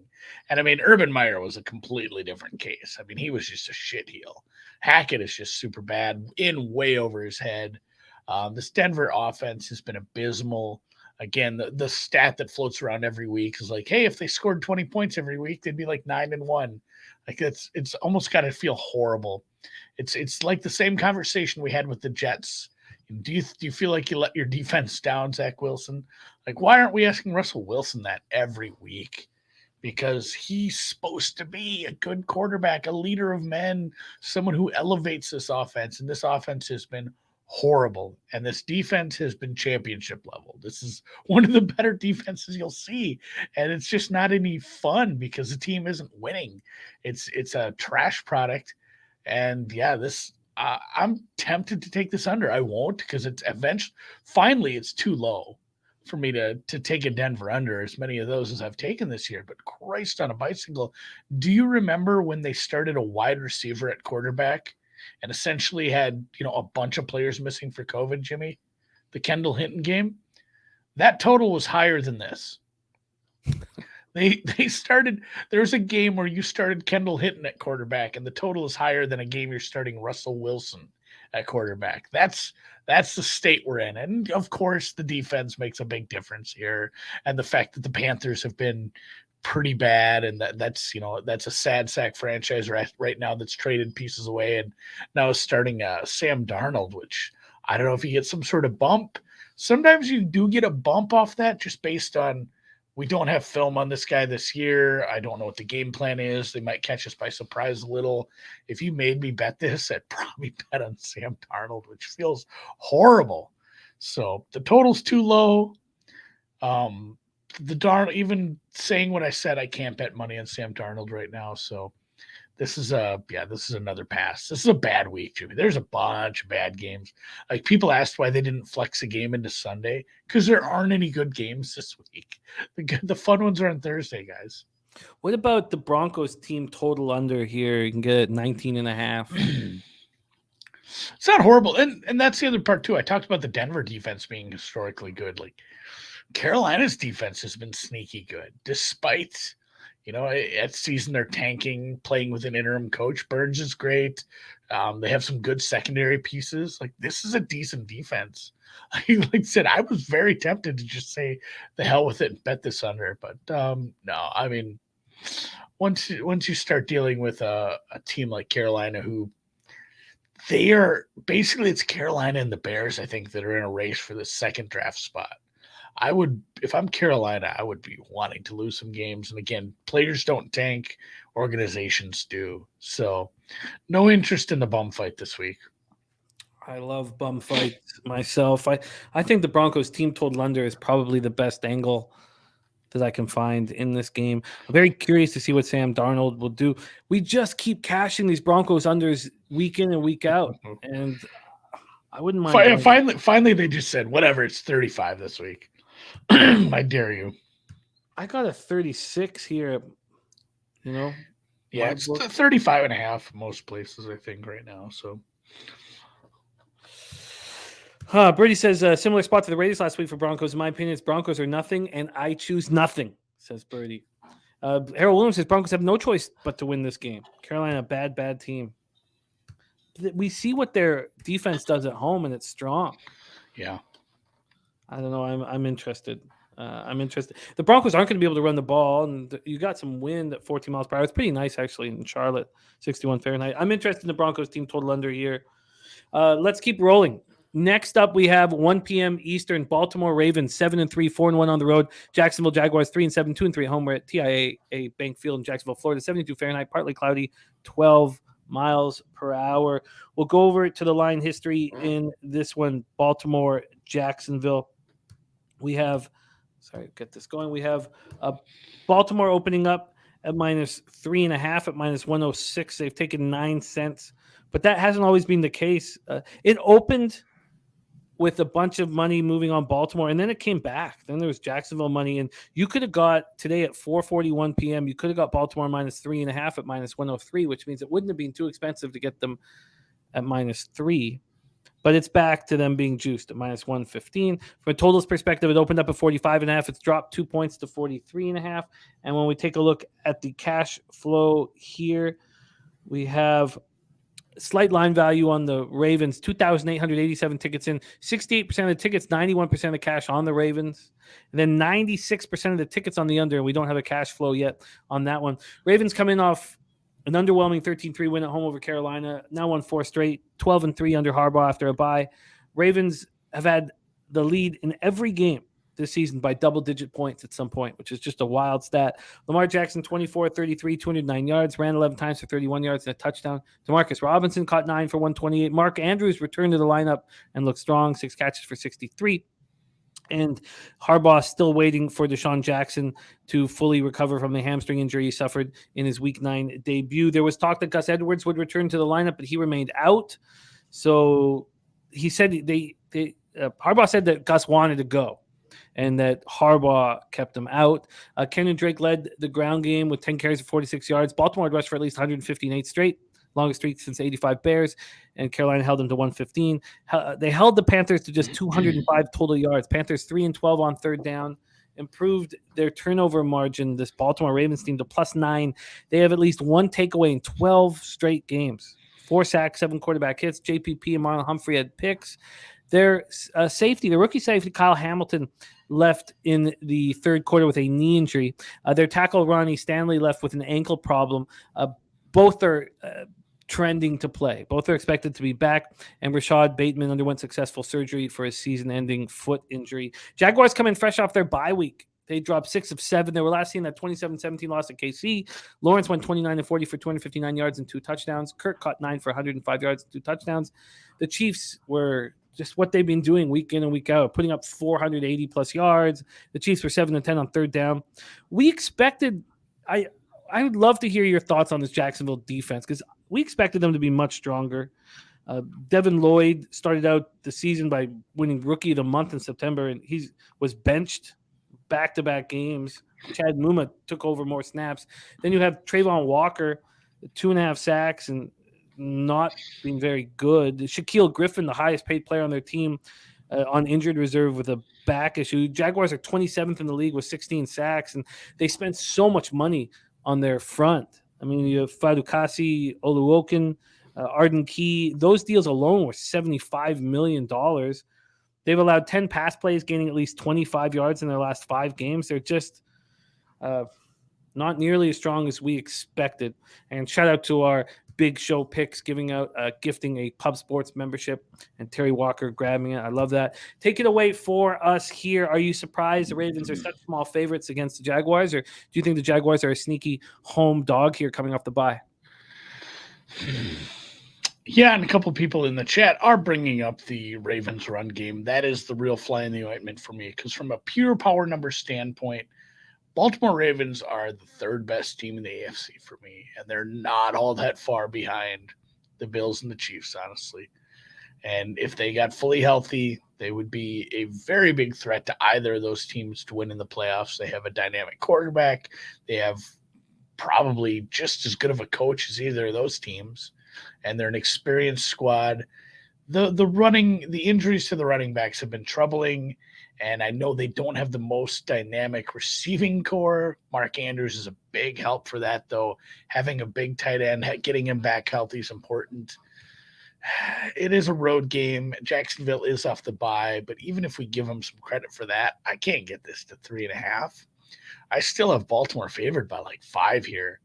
The big problem is just the matchup part, and if they have to rely on Lamar the passer, things could go a little problematic. So I'm tempted by Baltimore because I do have them high in my rankings. I do have them, higher up over the last 5 games, higher up. And, as somebody said back in the chat, I'd have to scroll back a little. The only team to beat Baltimore is Baltimore. Like that Miami game. They were crushing, and then they just let them back in. And that, kudos to Miami and what they're able to do on the offense too. But yeah, I've kind of just been stayed away from I've kind of just been tempted to stay away from all Jacksonville games. I had them a lot higher in my power rankings to start the season. I was slower to adjust. They cost me some money, and like you said, I mean, it's similar to the teams we say, oh my God, the Jets defense is way better than we thought. Like, holy Lord, like this is a really good squad. Like that happens every year where people surprise both ways though. And this Jags defense, despite the money they spent, despite the draft capital they spent, it has been poor. And I mean, just pointing out, this was another conversation that I had this morning with someone. Kyle Hamilton sucked during the beginning of the season. Coaching matters.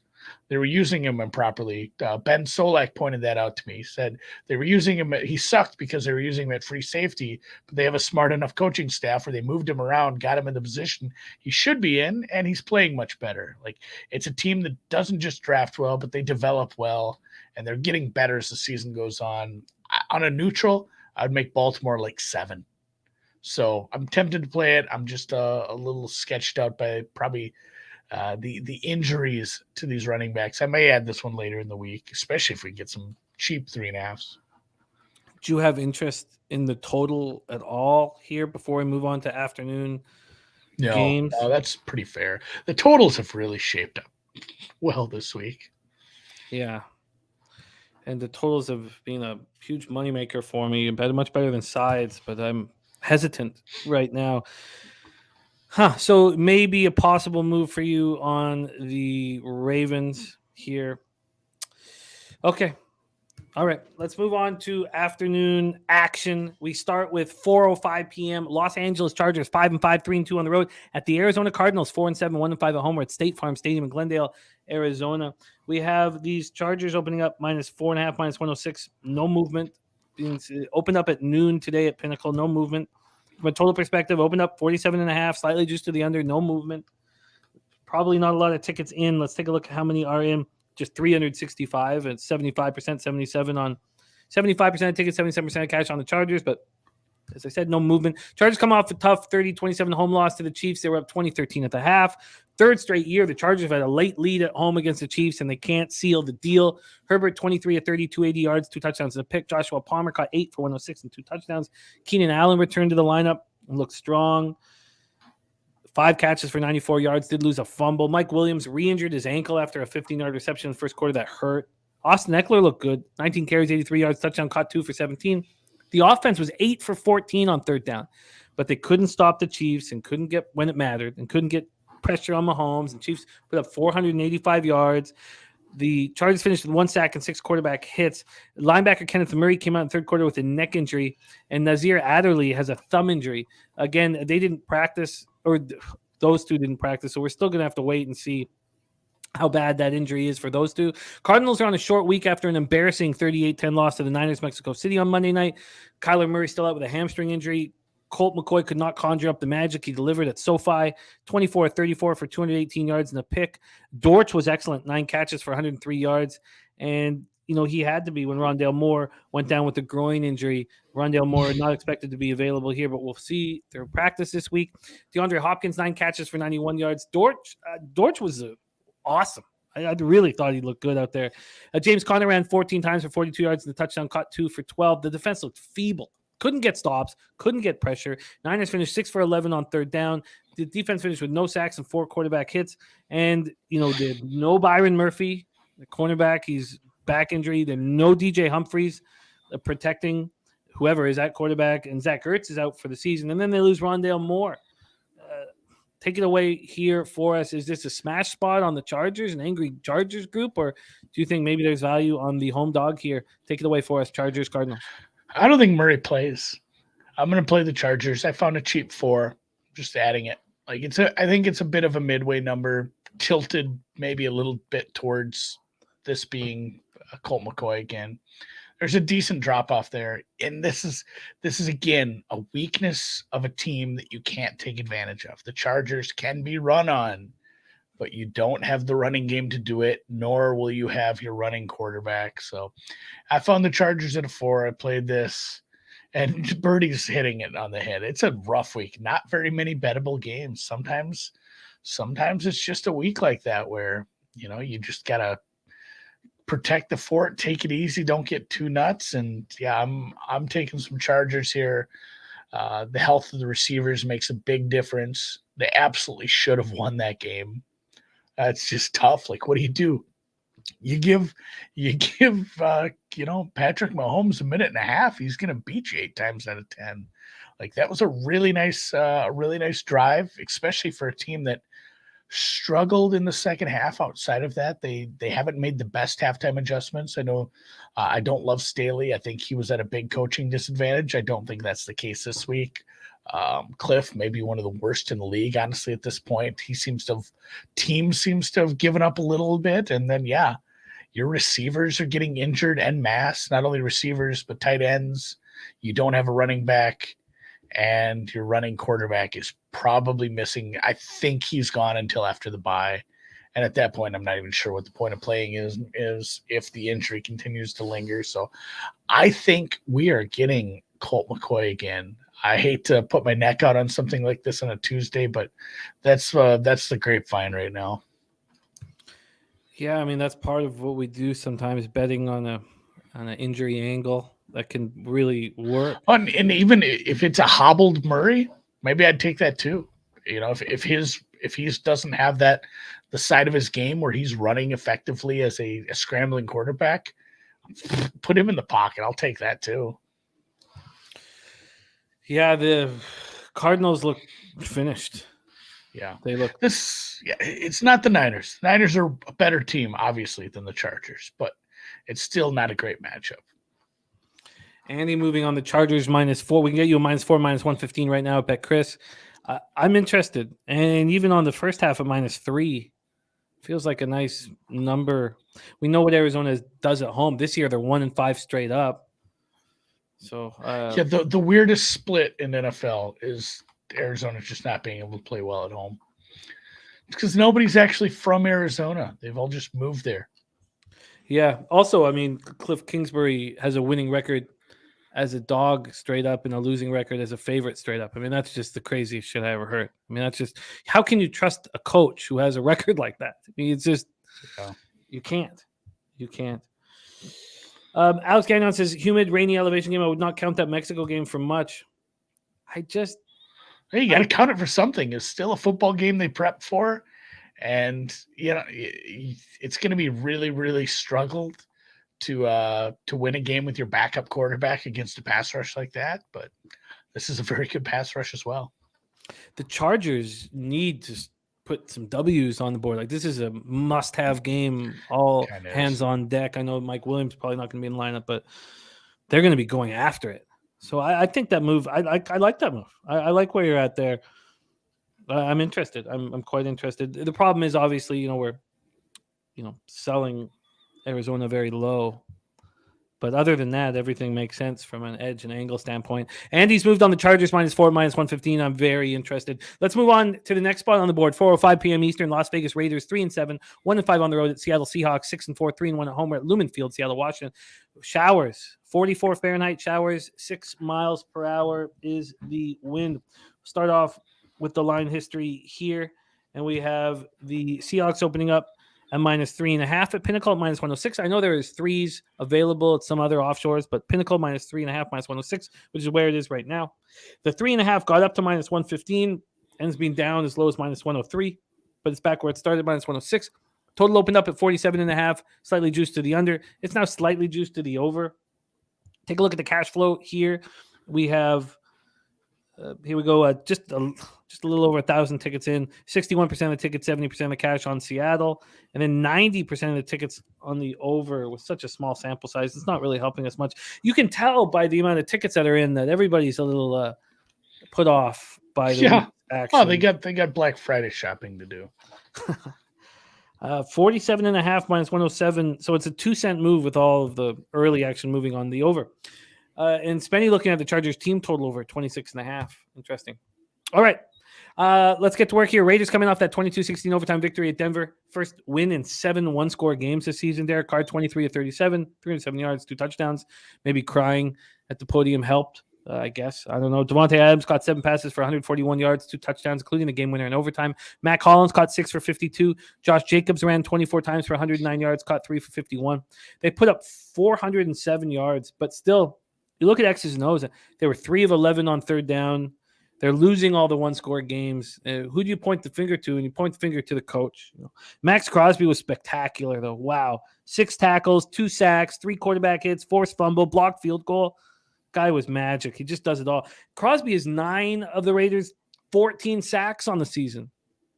They finished with 3 sacks and 10 quarterback hits, held the Broncos at 3-12 on third down, and they lose Deron Harmon. It's sad. Their safety, 154th consecutive game, carted off with a leg injury, and that streak will come to an end. Seahawks come in rested off their bye week, last seen 21-16 loss in Munich to the Bucs. They were shut out in the first half. They finished 1 of 9 on third down. Geno Smith, 23 of 33, 275 yards, 2 touchdowns. Those numbers don't look bad, but they all came, in the fourth quarter when it was game, set, match. DK Metcalf caught 6 for 71. Lockett caught 3 for 42 and touchdown. They got nothing out of their ground game. Kenneth Walker got stolen for 10 carries, 17 yards, but did catch 6 passes for 55. They got no pressure on Brady. 0 sacks, 1 quarterback hit. The Bucs were 10 of 15 on third down.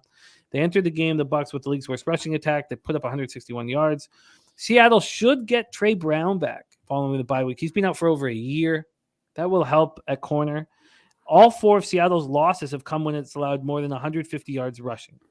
So the question here is, do you think that Jacobs could put up a huge amount of yards rushing? And then if he can, does that make the Seahawks vulnerable against the bad Raiders team? Take it away for us here, Andy. Raiders, Seahawks. I'm mostly concerned. I think Jacobs does have a nice day, but I still bet the Seahawks here. And I'm mostly concerned with this Raiders defense. Like you mentioned, Max Crosby, one-man wrecking crew. He's been great.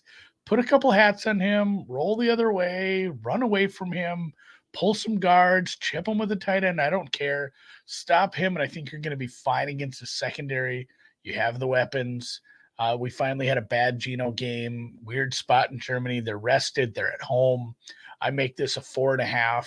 I would bet this at, 4 or better. I actually sold this out to a 5 at one spot. You can grade me at whatever the best number you can find for this is. But yeah, I'll be on Seattle here. This Raiders defense is not good. It has not been good.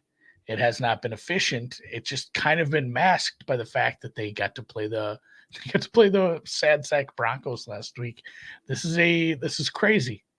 When we had this trade, if you told me I'd be looking at a team, they played Russell Wilson last week. It's a much tougher test this week with Geno. It's silly, but Geno's been very efficient for the most part. They have 2 good receivers. Kenneth Walker's very good, and this offense for the most part has been efficient. They've been efficient on early downs, and I like what the offensive coordinator was it Shane Waldron. I like what's going on here. So yeah, Seattle's a move for me here. I can't back the Raiders with the defense they're putting out there right now. Yeah, it makes sense to me. You're getting a -3.5 at -106. It makes sense to me. It just makes sense. Sharpie saying seems like an overspot. Too bad defenses. Raiders should put up their end. What do you think of this total? I was a little, honestly, maybe it's just some vividness biases I still have with Seattle's offense, but I was a little surprised that the total was opening at 47.5. I thought it was going to be a touch lower than that as an opener. What do you think of this total at 47.5? Seattle's defense over the last 7 weeks has played as a top 10 defense. They have the coverage pieces. Even if they have to play some man against Adams, they can stop him, I think. This defense has come a long way from the horrid piece of shit it was last year. It still is young. It has, some holes here and there. But yeah, the Seattle defense is not bad. This is turning into a good young secondary. So I think this total's probably about right. I almost would lean under too. I worry that the Raiders struggle here again. Yeah, the Seahawks is a good football team. Were you surprised this came out at 3.5?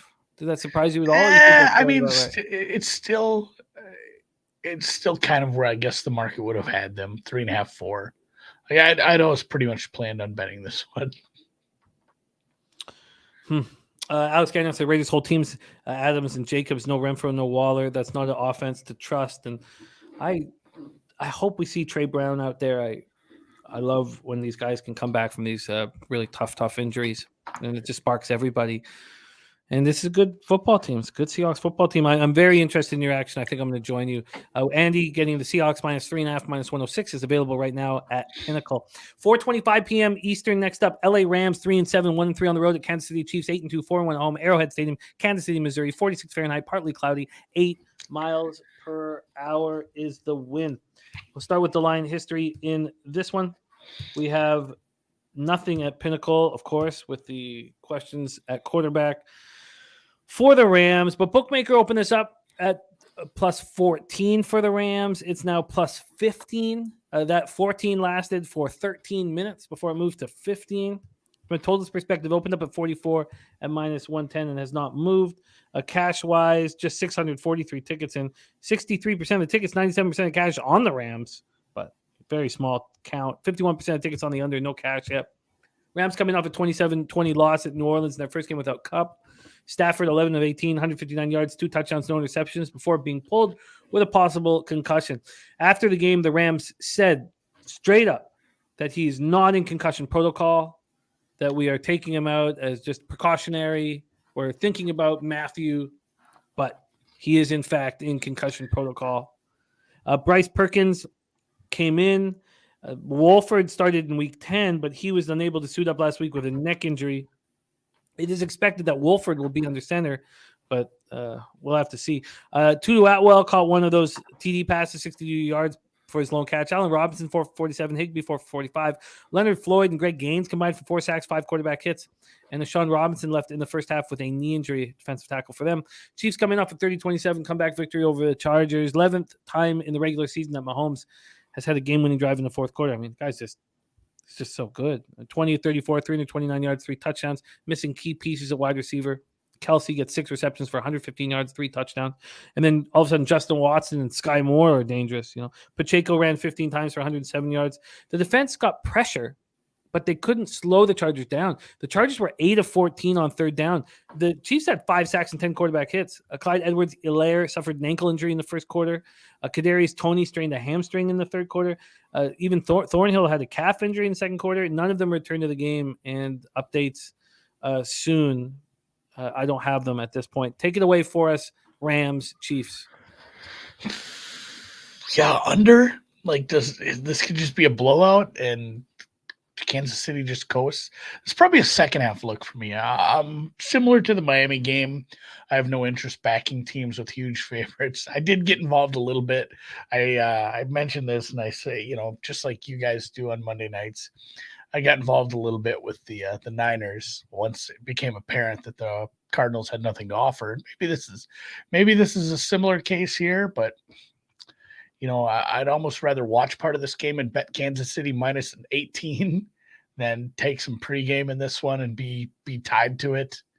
I want to take some actual game in, and this is crazy. Like last year, I asked Drew this. I said, what would you have made this game, before the playoffs started last year on a neutral? It's like Kansas City, -2.5, 3. It's wild. And yes, the quarterback position makes a big difference. Cooper Kupp makes a huge difference. This defense is not playing anywhere near the level we've seen it.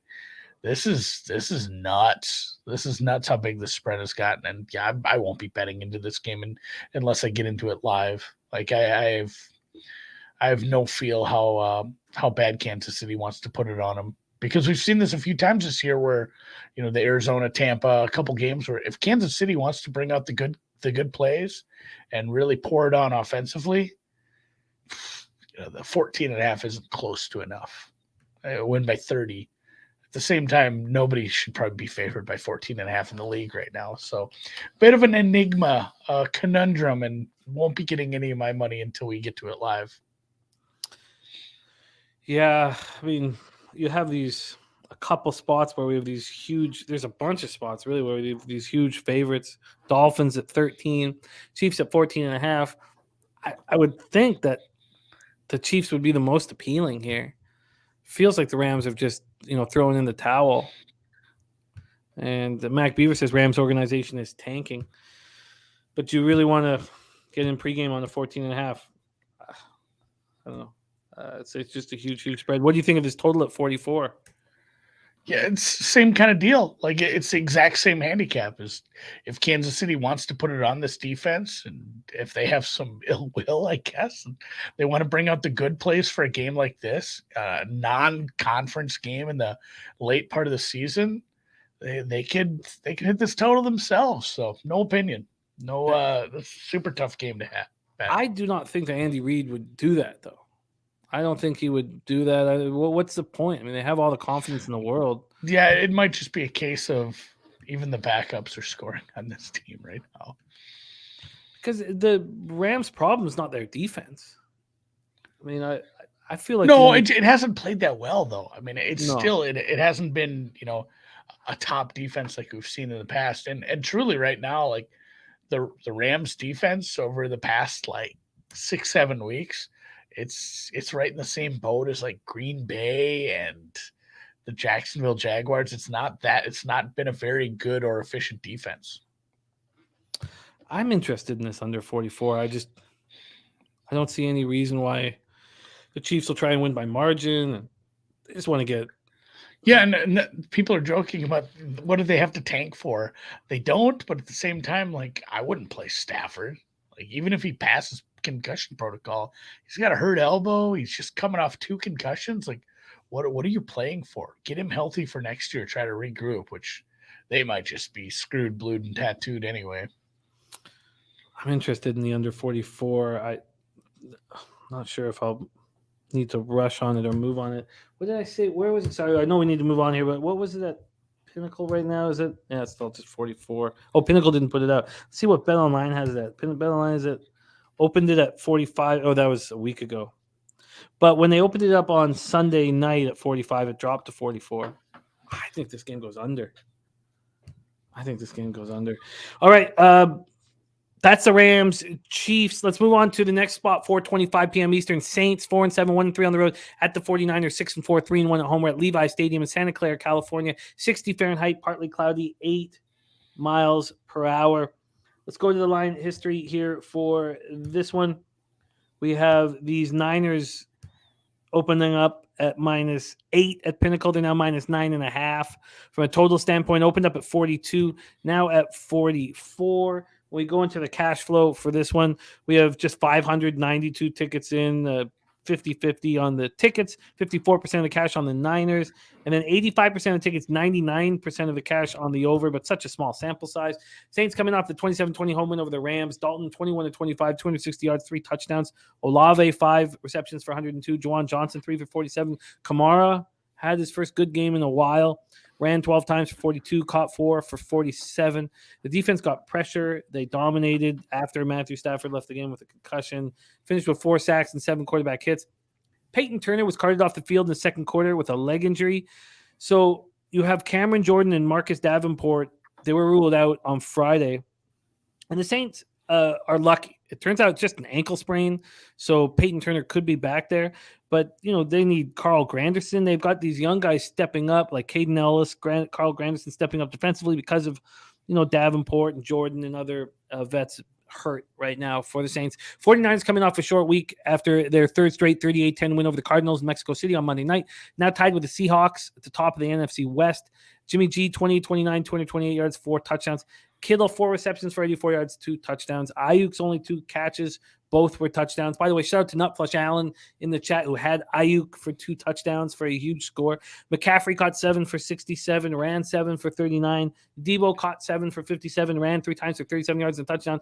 Elijah Mitchell ran 9 times for 59 yards. They have so many weapons. The defense shut down the Cardinals. It wasn't difficult. Held them to got 3 sacks, 8 quarterback hits. Jimmy Ward, Samuel Womack had picks, and Eric Armstead still inactive with the foot and ankle injuries. Big favorites here are the Niners. You see an angle to bet in this one?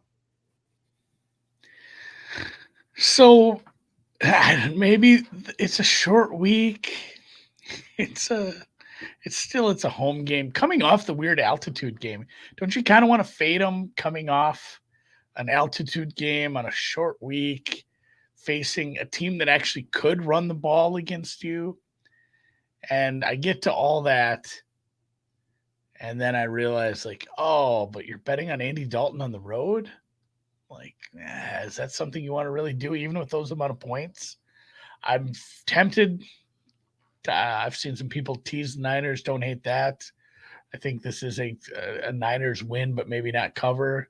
That said, I have World Cup. I have bets on the World Cup. I'd rather place than doing Andy Dalton money again. It's been an experiment, not an experiment. It's just gotten worse. Like, people have kind of figured out what he is. I'm not sure what the Jameis injury is. That it might not be an injury anymore. It might just be, hey, we're keeping Dalton in at quarterback at this point. They've got a little better offensively, but missing Lattimore and some of these defensive problems they've had, it's a bad matchup for them. So I'd love to take the points here and fade a team coming off a mountain game, short prep week. But all in all, it's still a less than experienced head coach heading on the road to take on a team that just has so many freaking weapons. Like, just your back, even if you didn't have Kittle and Ayuk, imagine just telling, like, hey, we got Christian McCaffrey and Debo in the same backfield. Like, you could come up with a million ways to do that. And Birdie's saying Lattimore should be back. I was 50-50 on that. That makes a difference. We'll see how healthy he is. That helps, but there's still so many guys. Like, you can't. You got to play some zone. Like, you have to be able to play a good zone defense against this Niners team. There's just too many different ways to beat you in space with all these different weapons. And even with, the non-belief in this quarterback, I feel like there's too many pieces around him for Jimmy to fail. So, yeah, this is a good number. We'll leave it at it. We'll leave it. And again, the total just feels fairly close as well. Not Flush Allen looking at the team total under here for the Niners, which is an interesting look, under 27.5. Interesting. Because I was thinking that the Saints should be able to put up, 15 points in this game. I mean, shouldn't they? I mean, I feel like the Saints team total over might be the spot to look at. I mean, even over 16.5 is plus money. Yeah, that's not horrid. Because they have a lot more to offer on offense than what Arizona did. And they don't have to play at 8,000 feet. Yeah. Yeah, I think you might be onto something there. It's a nice low total. Or you might be on something. All of the above. But I think that the Saints team total over. But if I like the Saints team total over, I guess I've got to sit with the idea that, look, I don't want the Niners at this spread at all. No. Not at all. In saying that, I still don't really trust the Saints, but I feel like 43 points should be attainable here with these two teams. At least a first half over, just in case the Niners start playing slow late. Maybe a first half over. All right.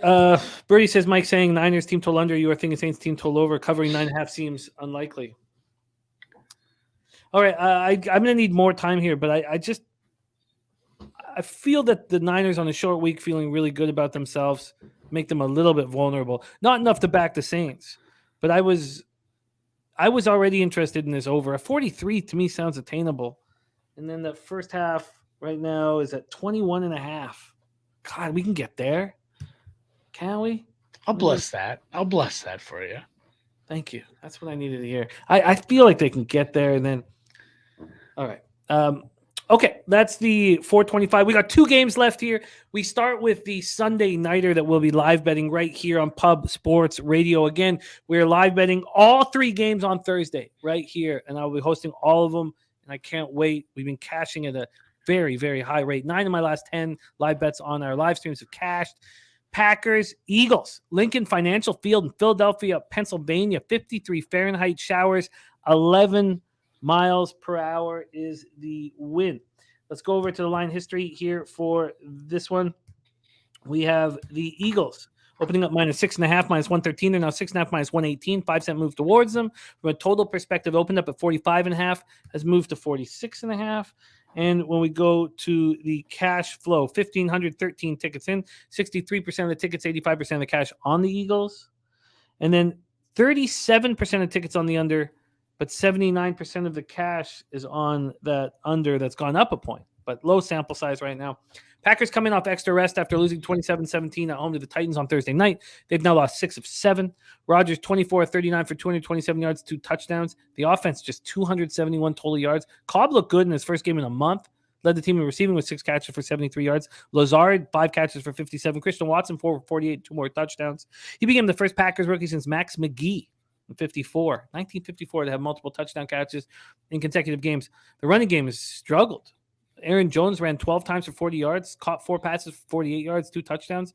A.J. Dillon, 13 yards on 6 carries. The defense allowed the Titans to put up 408 total yards. The Titans.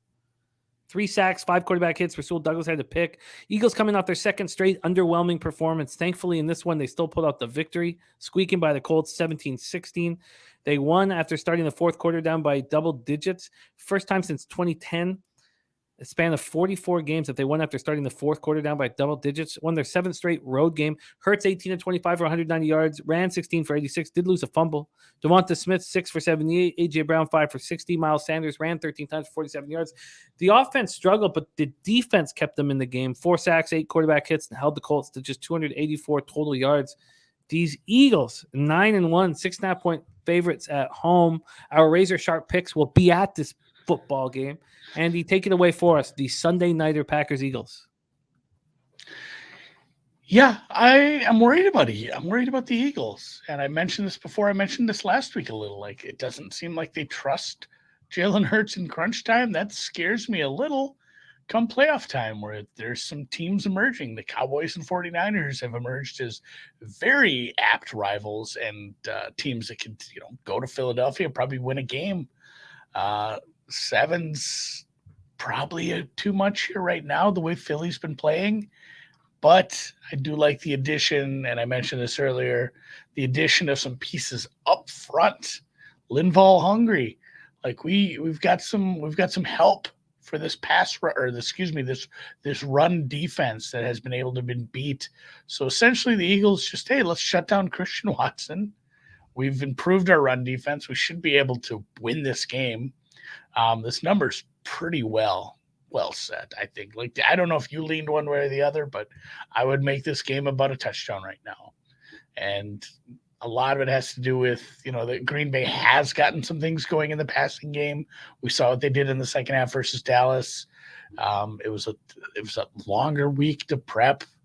It's still a good coach, good quarterback, but and like people are saying, that the Philly offense has looked a little sketch lately. They need to get things figured out if they just want to run the ball. I actually kind of like this under.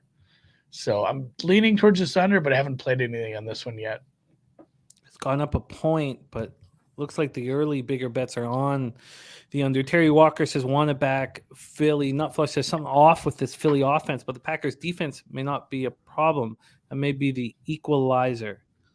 Mac Beaver says, Rodgers says Pack can win their last 6 games. How about winning your next game, Aaron? Rodgers was as bad as I've ever seen him against the Cowgirls.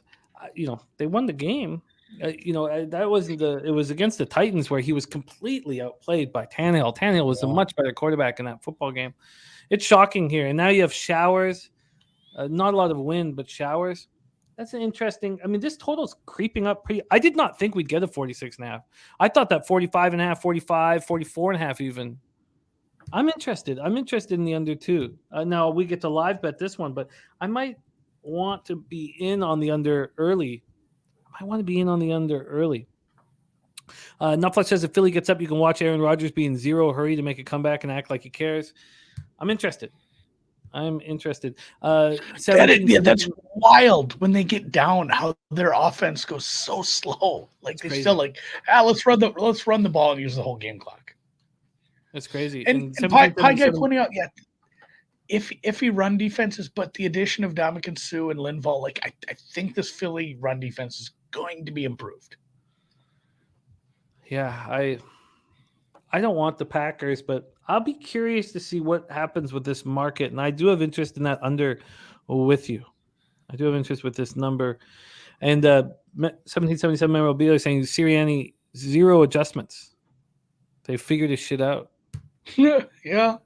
I mean, it's been something, and he's still a young coach. So we'll see. Well, I'm interested in this under, and I can't wait to live bet it with everybody here on Sunday night. Let's move on to the Monday nighter. So I am hosting the 3 Thursday games, and CMAC is taking my Monday night game. So he will be hosting the Monday night game, and I'm going to take the girl out. Maybe take the girl out. Pittsburgh Steelers 3-7, 1-4 on the road. Colts 4-6-1, 2-3 at home. We're at Lucas Oil Stadium in Indianapolis, Indiana. Let's start with the line history for this one. Oh, sorry, wrong button. Here we go. We have these Steelers opening up as 2.5-point dogs. That was at plus 102. They're now minus 105. So they've taken 7 cents worth of action or value. Total opened up at 40. It dropped to 38.5, a big 1.5 drop. And I get it. I can understand why it's dropped. 54% of the tickets are on the Steelers and 95% of the cash. It feels like week in and week out until the Texans were always being bet by the Sharps. That's come to an end. But the Steelers just week in and week out. And they got my money last week with Tomlin as a home dog. And felt good at the half. Man, I should have just only taken the first half. 64% of the tickets are on the under, 50% of the cash. So some big bets have come in on the over at 38.5. Steelers come in off a 37-30 loss at home to the Bengals. Offense was very strong in the first half, stymied in the second half. Second lowest scoring offense managed 52 total yards in their first 6 drives of the second half. Pickett 25 of 42, 265 yards and a touchdown. George Pickens is spectacular. I mean, Pickett's lucky. Very, very fortunate to have a receiver like him to throw to.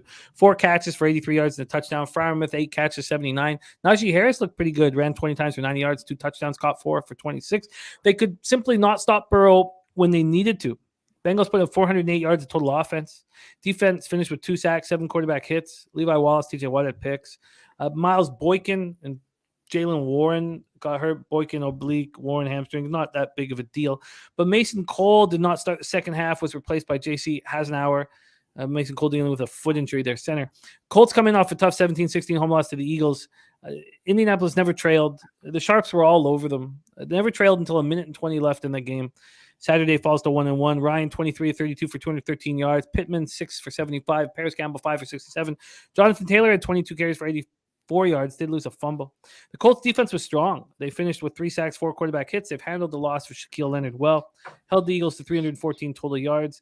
They held Philadelphia to its lowest point total since the 13-7 loss to the Giants a year ago. You know, the Colts are back to sort of what we thought they'd be like in the beginning of the year. And they are very, very short favorites here on the Monday nighter. Total down to 38.5, and the Colts at minus 2.5. Take it away, Andy, our Monday nighter. Yeah, I think we need to be quick and not to bet this game, but adjust our priors quicker than maybe we normally have to in games like this. It's just the Colts are playing completely different. It was widely panned, the Jeff Saturday hire, but this defense over the last couple games, it is playing with the best of them, which is wild. That just suddenly a change. And I don't know if that says anything about Jeff Saturday. Maybe it says something about Frank Reich. Maybe this team was just kind of checked out, and literally they could have brought Jimmy the Bag in. They could have brought in Birdie, just anybody. And like, hey, a change of pace. All right, we'll play for this guy. And at that point, I mean, we saw a marked difference in how this defense is played. And yes, obviously getting the chance to get Matt Ryan back in. Ellinger is not an NFL quarterback. He shouldn't be in the league. Like, he's a good second or third option on a team just because he has some experience now at this point. But Matt Ryan is fine. I don't know what the deal was with the offense early. I know we were missing Pittman. We were missing Jonathan Taylor for certain games. We had people out. We had injured players. It was tough go for Frank Reich. But right now, this is It's not a diss on Jimmy and Bernie. Yeah, it really is, because neither of them is an NFL head coach. When's the last time Jimmy got a call for a head coaching offer? Just not happening. Been too long. Yeah. But Bernie says he's too fat for that. Don't you remember Mangino, or who is that? The Kansas coach. That guy was like 1,000,000 pounds. You can never be too big to coach guys. Everyone looks good in a tracksuit, but yes, this defense has really taken some steps forward. And Kenny Pickett is just a walking interception. I'm laying it with the Colts, and I feel gross about this. Like, I feel like I'm overreacting, but at the same time, the numbers from the last couple of weeks don't really lie. And it was against a good team and a bad team. So I think that averages out, and Jesus gross. I hate this so much that I'm betting this, but the way I have it right now, it should be a little more. It should be 3.5. Yeah, I agree. Do you agree with the look on the total from 40 to 38.5? Yeah, I think the Colts will really, really stymie what Pittsburgh does on offense. Like, I like that they've gone a different direction at running back, but at the same time, this offense is not good with Pickett. And yeah, this defense is playing really well right now. So playing at home against a quarterback, and he's a quarterback who gets worse as he gets down. Like, once he starts playing from behind, the interceptable passes, the turnover worthy plays go up. So if Indy with a lead is almost like, hey, we should live bet more Indy, because Pickett's about to throw a pick six, or at least a bad interception, or at minimum a bad 3-and-out.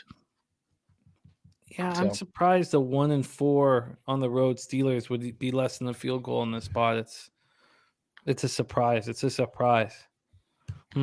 I surprised myself a little when I played this, and it's yeah, I'm not happy about it, but I mean, just the way the defense has kind of stepped up over the last couple of games, it's a good spot for them at home against a bad quarterback.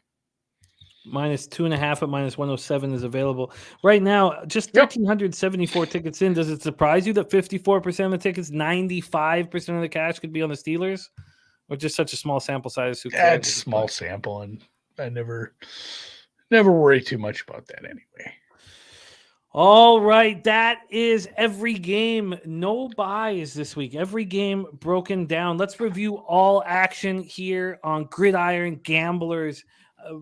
Thursday is light, and Andy, you mentioned that it was a tough week. You have a good amount of action here. Good amount of action, but Thursday we are very light. The only thing that I'm interested in is the Patriots team total over. And the Patriots, but I mean, if I like the Patriots team total over, then the Patriots will win.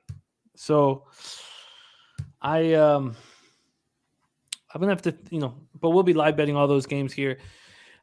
Sunday, no action for us in Tampa Bay, Cleveland. Oh, sorry, what do you mean? I'm on the under 43. I'm on the under. That's the only bet I made before you got here. So I'm on the under 43 at -110. There has been a move to the over today, but I'm not too concerned about that.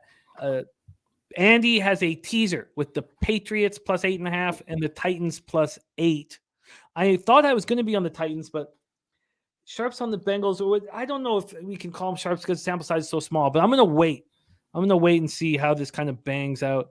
Then Miami Dolphins first half I'm interested in, but do I really want them at that big of a spread? I don't know if I do.